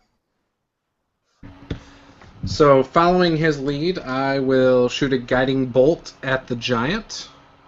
And if I hit... 18. Yep. This is a level 1, by the way. 6. 14 points, and it starts shimmering where I hit it. So you see this blast of light that just nails it. Okay, so next person who attacks it has advantage, right? Yep. Perfect. Dice, you're up. Awesome. Staring down this hill giant. The shouts and screams around him of warriors fighting and calling to one another echo in his mind, but a single phrase begins to replace it all, echoing and echoing and echoing. 3 words: freeze the meat. Dice raises his staff and fires a massive reskinned vitriolic sphere of ice directly at this hill giant, who must now make a dexterity saving throw to avoid this massive burst of energy out of Dice's staff. And if there's, it's an acid spell, but I've just reskinned it. But if that's important, then I have no problem making it acid. It is Freezer not. burn. I got a 13 on the dex save. What should the DC? That is, the DC is 16. Okay, cool. So he fails. Okay, so sorry, I'm gonna do some taxes here. He needs to take 10d4 damage. Oh! So 4, 5, 6, 7. I only have 3d4. 8, 12, 16. Come on, Daddy. 19, 21, 24, and the final d4 is a 4. So that's 28 damage from Dang, this. man. Okay, all right. Those developers had quite a field day with those dice. Yeah. What does that look like, Dice, as this just massive amount of damage slams into this hill giant? Is he still alive? Yes. Damn it. You see this this ice begin to hit it. It hits him so hard that it begins to actually freeze him into some sort of sculpture as he holds his forearms up to block the ice, and the ice actually slides him back like a creaking chair on a hardwood floor as he's blown back by this massive blast, and his hands are frozen into black, just maws of frostbite, though he remains standing. That's awesome, man. Now, Durgan, you see this happening. You see this sphere of ice slam into the hill giant, and it's sliding backwards. It's holding this club, and it lowers its hands crackling with this frostbite, with this ice that's coating it. And you see just this ugly, savage face, the bulbous nose, the heavy brow, the beady little eyes with no intelligence to them, with no mercy to them at all. You know this face so well. You've seen these eyes so many times, and you know the giants of this area. You know, the same ones that ripped apart your friends. This hill giant is just like every other hill giant you've ever seen. It is your turn. And the battlefield for Durgan falls silent. And the sphere of snow wisps. And similarly to how Barker described it, just this slow motion smoke as this face comes eking out, just. And Durgan is quickly transported. Have you ever seen that unfortunate soul that just does the wrong thing on the wrong day to the wrong person? It's like, if I would have ran into you yesterday, it might have been a little different, but I'm just torqued up past the dial has been broken off, and you're the object of my rage. Durgan feels impotent that he cannot fight the corruptor, but all of that pent-up fury is tense in his chest, and his shoulders begin to quiver. He sees that face, and he thinks back to what started him on the path of being an adventurer. And he sees Trip and Faluna, his two best friends in the whole world, young adventurers. And he sees them wander just a little too far, running into hill giants. And he remembers the hill giants ripping them limb from limb. And as Durgan lay half alive, he remembers the hill giant flipping a coin at Durgan, knowing he was alive. And as that coin hit Durgan on the face and back, the hill giant said, "Why don't you buy yourself some better friends next time?" And Durgan looks down at Storm's Reach, and a piece of that same coin is hanging from it. And it's over. You've never seen Durgan move so fast. It's like the ground itself is moving. And he strikes. But when he strikes, I'm going to try to flavor it this way. He is running up the club of this hill giant and jumping onto its face to try to basically shatter its spine. He wants to rip the head off this thing. Awesome, man. Yeah, so the first roll hits. Second roll hits. So time to do some taxes.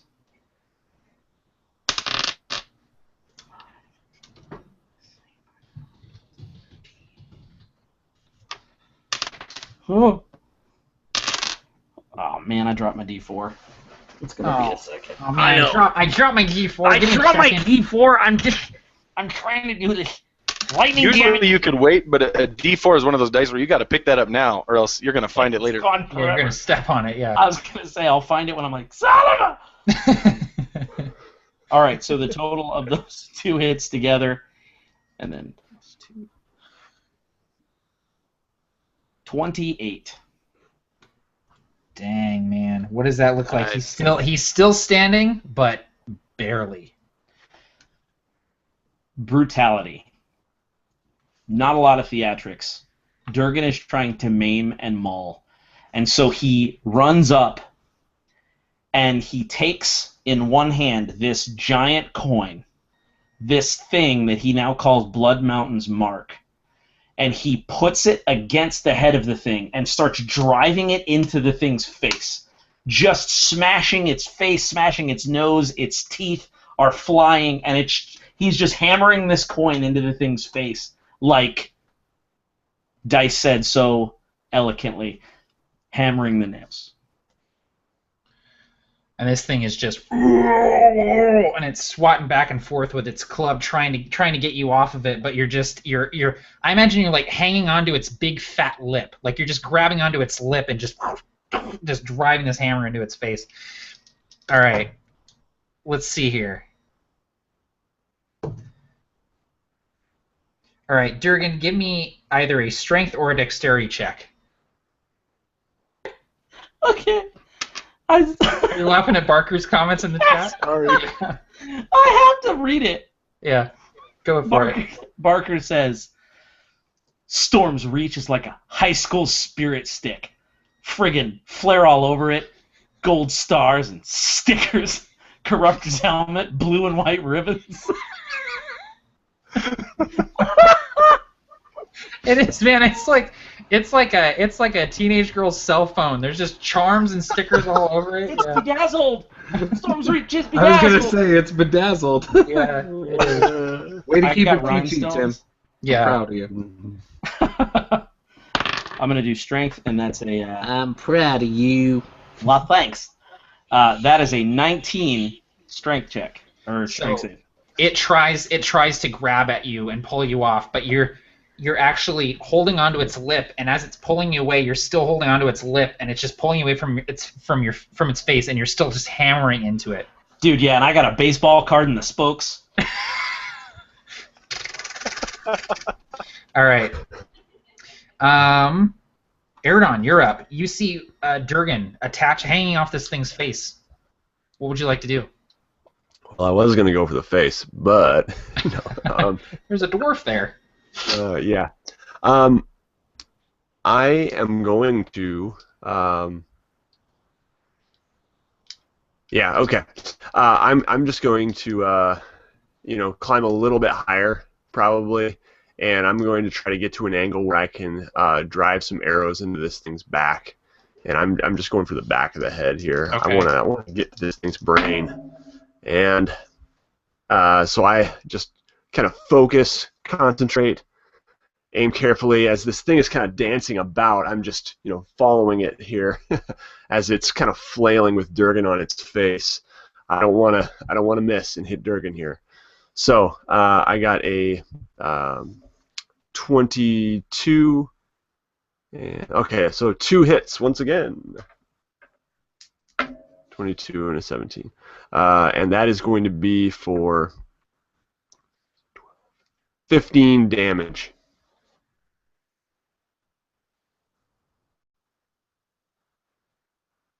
Awesome. These arrows just sink into this thing.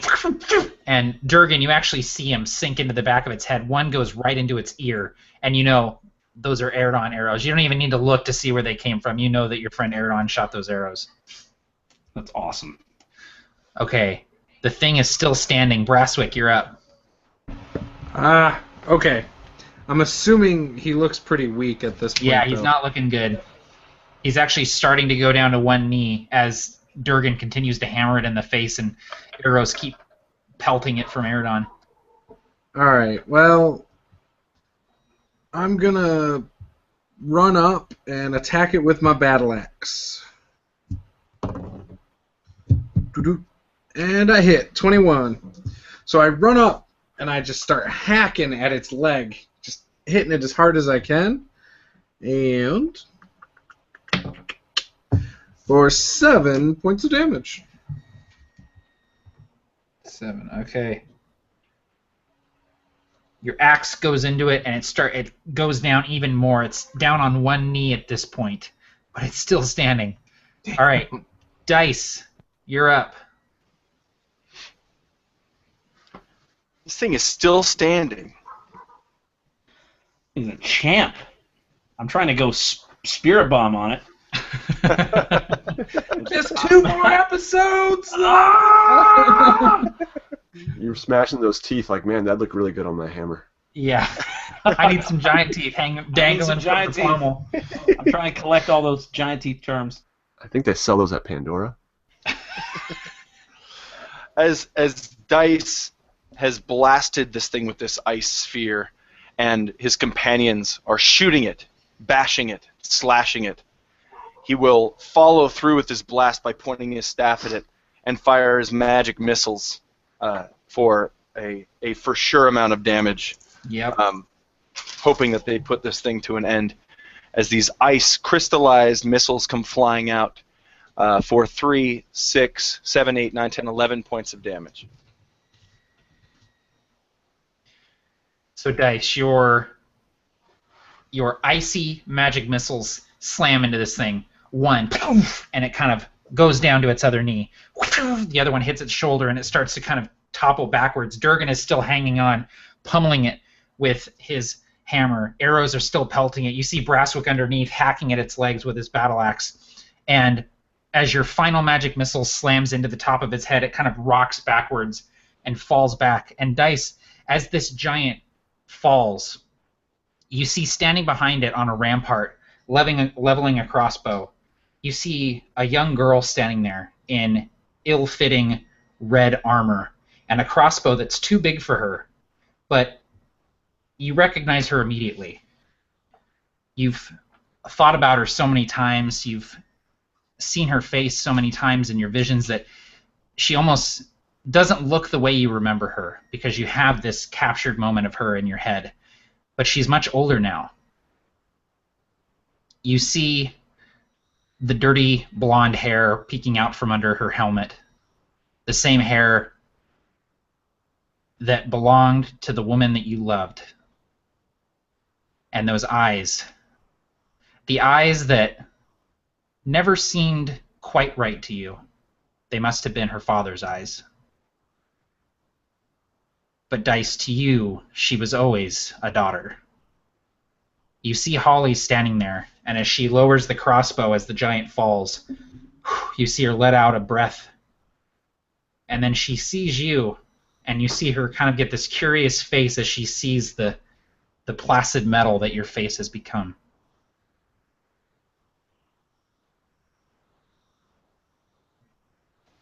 The moment lasts for an eternity inside Dice's mind. I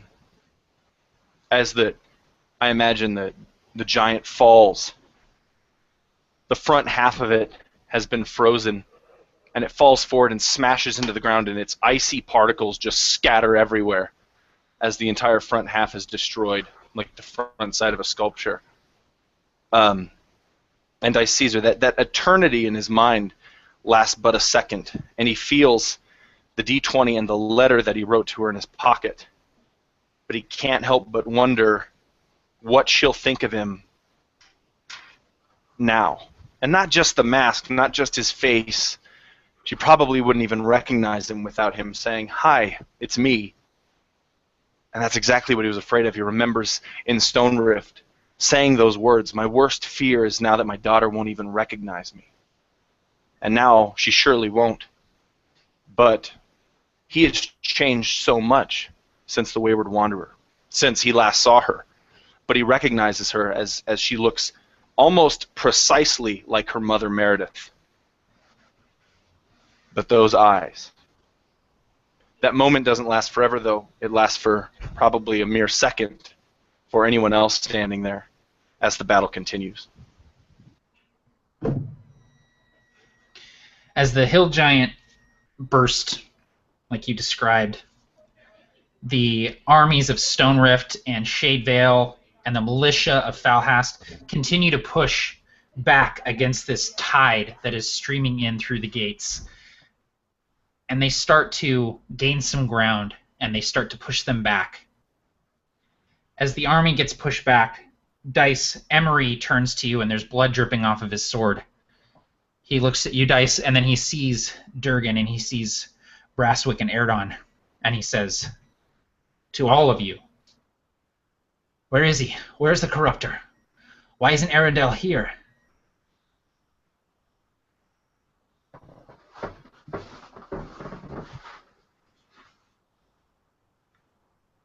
We found him in a copse of trees out there. He's badly injured. He flew away. He flew away. What direction did he go? Oh, and I'm sorry, I just realized he was talking to Dice. No, he was talking to all of you. Oh, okay. Yeah. All right. Dice is probably only now, after you answered, kind of snapping out of his gaze Yeah. and continuing fighting people. I don't know where. He flew up. He said something interesting. What was it he said? And I looked to Brasswick and Durgan.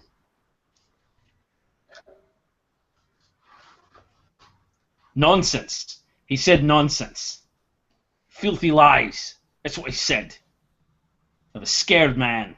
His life was in my hands. Durgan, it's important. What did he say? He didn't seem scared. He laughed and he said, "We're too late." Too late. We're winning this battle. We've turned the tide. Why is he not here? Why does he not care about the battle? And he kind of trails off. Maybe it was a decoy. Maybe he's attacking something else. We're moving past Falhast. Yeah, he didn't need to get to Falhast. He needed to get past Falhast. He needed to go beyond Falhast. I don't know what he's after, but we have to go after him. How? Dice is the only one of us who can fly, and those little wind machines, I mean, they're great, but they were barely keeping us in the air. We can't walk into Sonageist without knowing where he's going. We'll have to take the gliders. Aye. Unless you all have a better idea. Anything with my feet on the ground is a better idea. I happen to agree with you, Brasswick. Emery kind of flicks the blood from his sword and starts wiping it off, and he's looking towards the gate, and he says, "The battle here is all but won.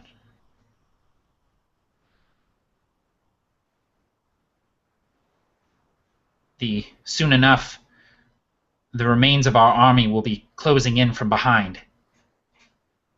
The Corruptor's horde will be sandwiched between the walls of Falhast and the remainder of the army.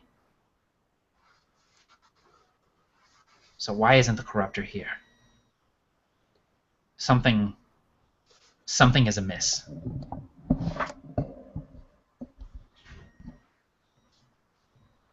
And Eridon, you, as Emery is kind of talking, you kind of flash back to that vision that you had in the troll's hut. And you remember everything has come to pass except for one thing. And you remember that crumbling pyramid in the middle of the desert. And that image just kind of flashes through your mind. Hmm.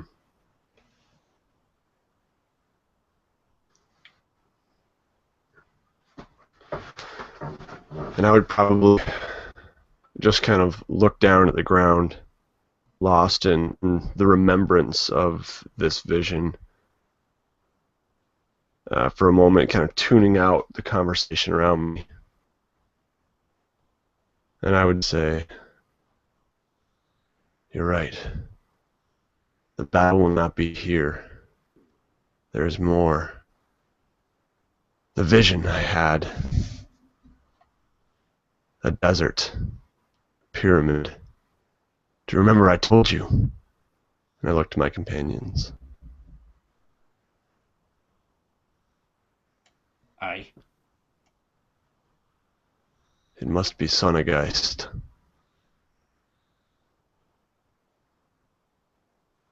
This vision, the same one that you said you saw me during. That's right. Whatever this pyramid is, maybe that's where he's going. Aye, but how could we ever find it? In a desert. I'm a dwarf of the stone. I don't know the sand. Can't stand the heat. Can I see if I've heard stories or about Sonnegeist enough to perhaps know the layout of the geography or something? Yeah, you absolutely can. You can give me a history roll if you like. Cool. That's what I'll do.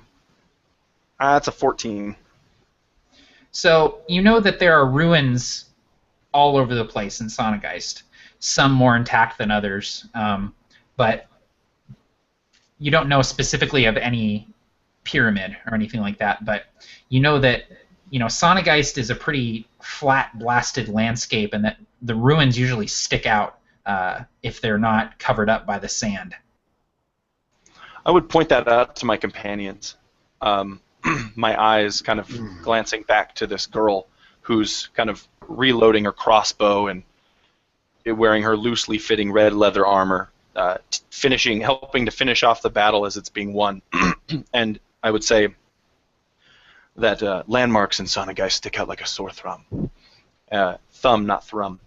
And he would also say, what Emery says is right. If we can take to the skies, we can find anything. Aye. Well, surely we must be moving then. I mean, if he said it's too late, then things must already be happening, right? I agree. We should go. But I must do something first. And Dice begins making his way toward Holly on the rampart as the battle becomes more settled and coming to a close.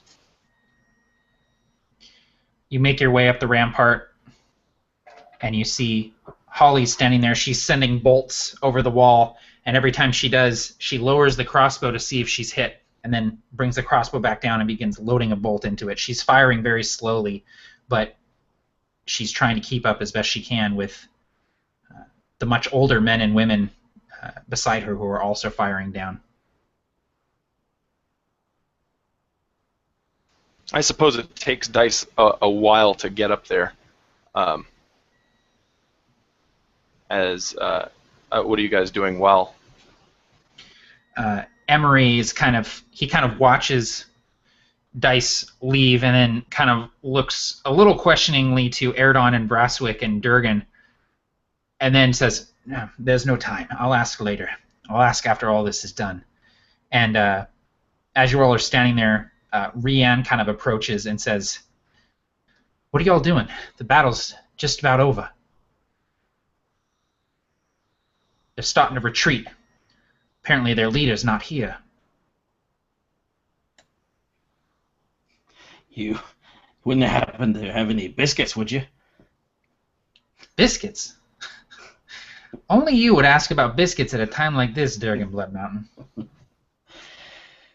The biscuits are for after. Aye.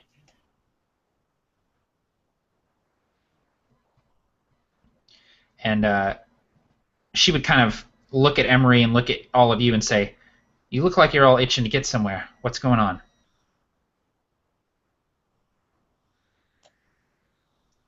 The Corruptor. He's off towards the desert. We don't know why. Erdon's had a vision. It's a long story, but we're afraid that he would leave the battle.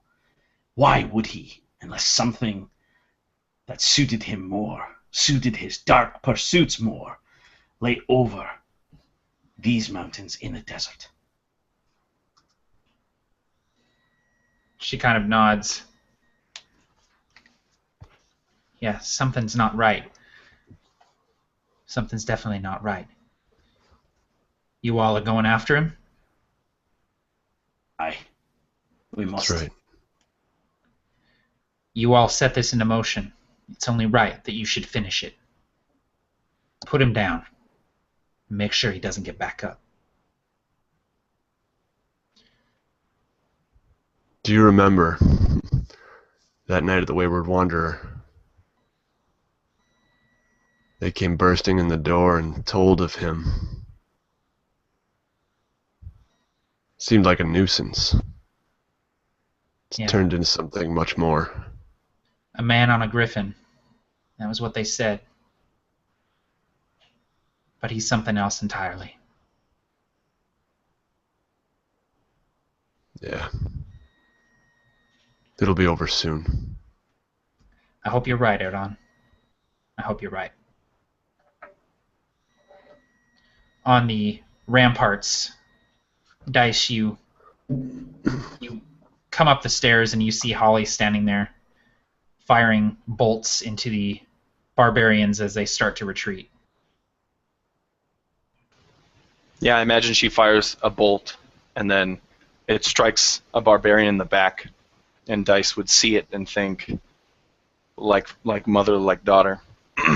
And then look back to her. She kind of slumps down with her back against the rampart, setting down the crossbow and stretching the arm that she's been using to load the crossbow. And Dice approaches her, and she looks to him and sees his chrome face. And he asks, "Are you Holly?" She kind of looks back and forth and says, "Yes, but that's not what I tell people my name is up here. How do you know my name?" He raises his hands to his mask, to the chin of it, and they stay there for a minute.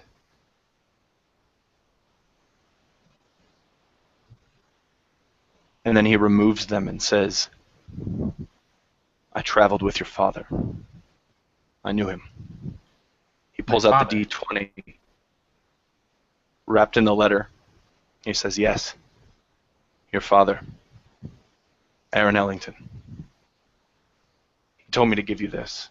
And he hands the D20 that Dice had specifically carved to be rigged and always roll 20s. And he hands it to her, nods, steps back, and begins to walk away.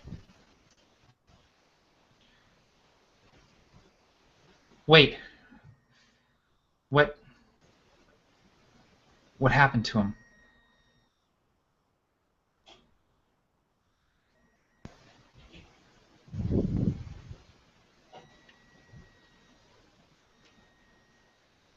He became something as Dice stops and turns around his head. He said, he became something he never dreamed he would be. Everywhere, all at once. She looks down at the die and the paper wrapped around it, and she unrolls the paper and begins reading. What does it say? It says, and this paper has been erased. It's so many times and crumpled. And it says, "Holly, if you're reading this, I am gone, but you're probably used to that already. I've written many words on this page and erased almost all of them, looking for the words that mattered. The words I would say to you, were they the last you ever heard from me? I believe I may have found them right here. Life is an experience.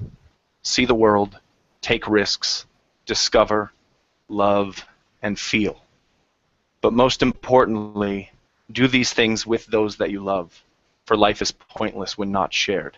And she sees Dice walking back towards an elf with a tattooed face, a dwarf holding a tome of Ilmater with scribbles in the margins, and another dwarf holding a hammer. Your stepfather and forever friend, Dad.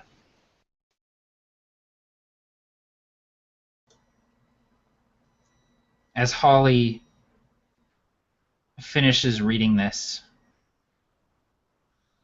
the dice falls from her hands and clatters on the stone of the rampart, and it rolls and clatters and lands on 20. And she takes a deep breath and folds up that letter, and she tucks it into her armor before she takes off the leather cap, the helmet that's too big for her, and starts to cry. And Dice hears her crying as he walks away. And it's not the tears of someone who lost someone suddenly, but the tears of someone whose worst fears have been realized, and she's known for a long time that she likely would never see Aaron Ellington again. Erdon, Brasswick, and Durgan, you see Dice walking back towards you.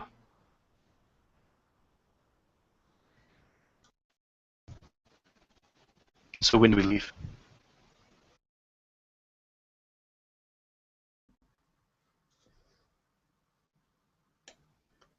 Emery, when do we leave?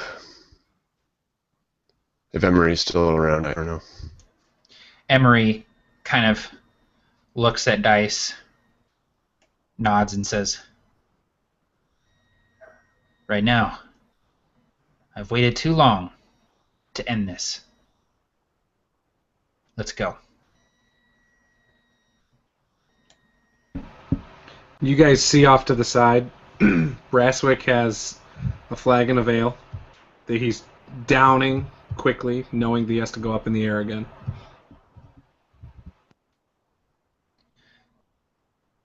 The Provokers with Emery begin strapping on these gliders, aside from Dice, I assume, since he's going to be flying, unless he's all out of fly spells. Yeah, he would take a glider. He feels a little woozy from using all the magic. The Seagay, this human man with the wild red hair, explains to you how they're used, how you're supposed to steer them. And he explains that they're essentially idiot-proof as long as you keep the gust underneath you.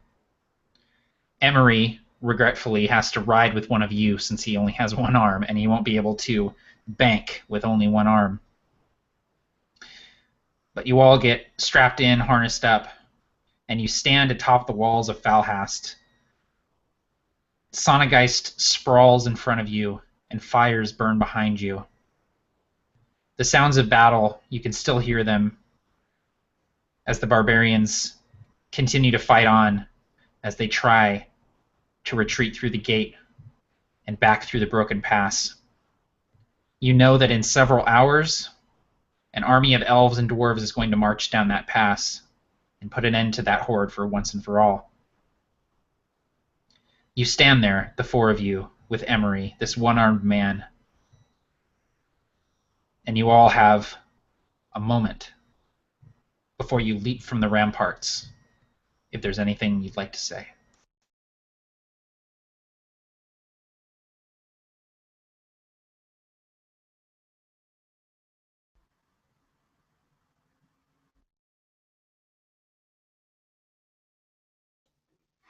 I think for once, Durgan is quiet. He has been silently following Dice and his journey, and he's no stranger to body language. And though he doesn't know what happened, he knows that in his heart he feels like it's not what was supposed to happen, whatever that is, and he doesn't say anything. You've all been traveling together. You all know each other.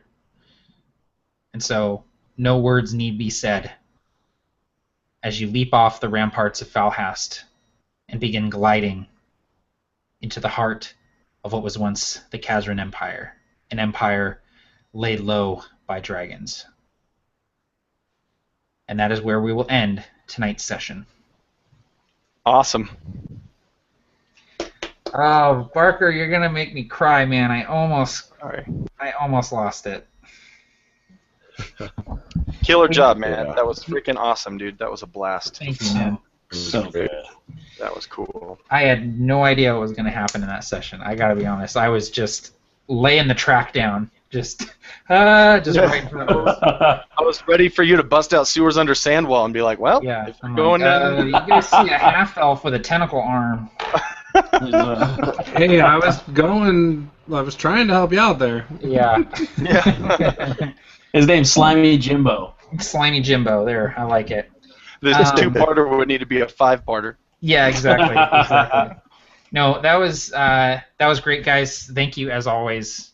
I love playing with these guys, and we just have one session left. Our final session will be on, is it May 21st? It's a Saturday. Yep. It was rescheduled for anybody because I saw a couple people in the chat saying, it was going to be next week. Yeah, it was going to be next weekend. It's not anymore. It is now Saturday, May 21st at 5:30 Pacific Daylight Time, so it's 8:30 Eastern Daylight Time. So sorry of all of you. We're looking forward to next week's session, but you're going to have to wait a month because we had to do some rescheduling. So they can just rewatch this session next week. They could. You could. Yeah. There's a lot going on, so yeah. Pretend it all happens in Sonageist. Yeah, exactly. All right. I'm going to throw it over to these guys so they can do their sign-offs, and then we'll go ahead and end the broadcast. But thank you, everyone, for watching. And thank you for tuning in consistently for all of these sessions, for this entire campaign. It has been such an experience running this campaign and playing with these guys and interacting with all of you and having all of these people watch these games. It's crazy to me, and it's always a pleasure. It's always a pleasure. So I'm going to hand it over to these guys. Barker, go ahead. Thanks, everybody, for tuning in. My name is Barker. It's been 16 sessions since we said we were going to Falhast, and this did not disappoint. I think it's awesome. Just to throw it to Nate, and it's interesting, and Tim and Juice, I was saying your names, but I almost said your characters' names because you play them so realistically that by the end of the game, you are your characters in my mind. And so it's always a blast playing with you guys, my favorite gaming group of all time, and can't wait to see what happens next time. So thanks, everybody, for watching, and thank you guys for playing and running the game. Absolutely. All right, Nate. Yeah, my name is Nate, WASD20. I love playing Erdon, and I'm can't wait for the final hurrah next week. And yeah, I mean, speaking of the characters thing, I totally agree, Barker. Like, I think of like Durgan and Juice. I mean, I did it. Did you see that? Tim and Juice. Exactly. I didn't even try to do that, I swear. I mean, they're just dwarves to me, and Barker's just a half elf, and Matt is just an ugly dude with a gravelly voice who wants to kill me all the time. And someone left me. Someone left me a comment on a video saying, "Hey, you're actually kind of a happy guy." This was like a few days ago. You seem like, and because he's been watching Provokers and is used to Erdon, so I just want to also say that, hey, I really am a happy guy, and and nothing makes me happier than playing with these guys, even though it may not seem like it. You guys rock. Awesome, man. That's so funny. All right, Juice, take it away, man. What more can I say? Everyone's already said it. I'm done plugging all my crap. And yeah. Tabletop gaming with Juice. I'm really anxious to see what happens in our next session. I'm dying because this was supposed to be a one shot. I don't know if anyone out there remembers. I mean, apparently they probably all do. They knew all the trivia stuff, but this was supposed to be a one shot. So the conclusion that was supposed to happen way back then, it's going to happen in 17 sessions. Yeah, I can pat it, man. I just. So hopefully we'll get some kind of a conclusion and not a cliffhanger. I'm hoping I'm not watching Walking Dead or something. I promise to you and to the viewers that the campaign will not end on a cliffhanger and that there will be resolution, because I hate that. So there will most definitely be resolution to everything that's going on. Good All deal. right, Tim.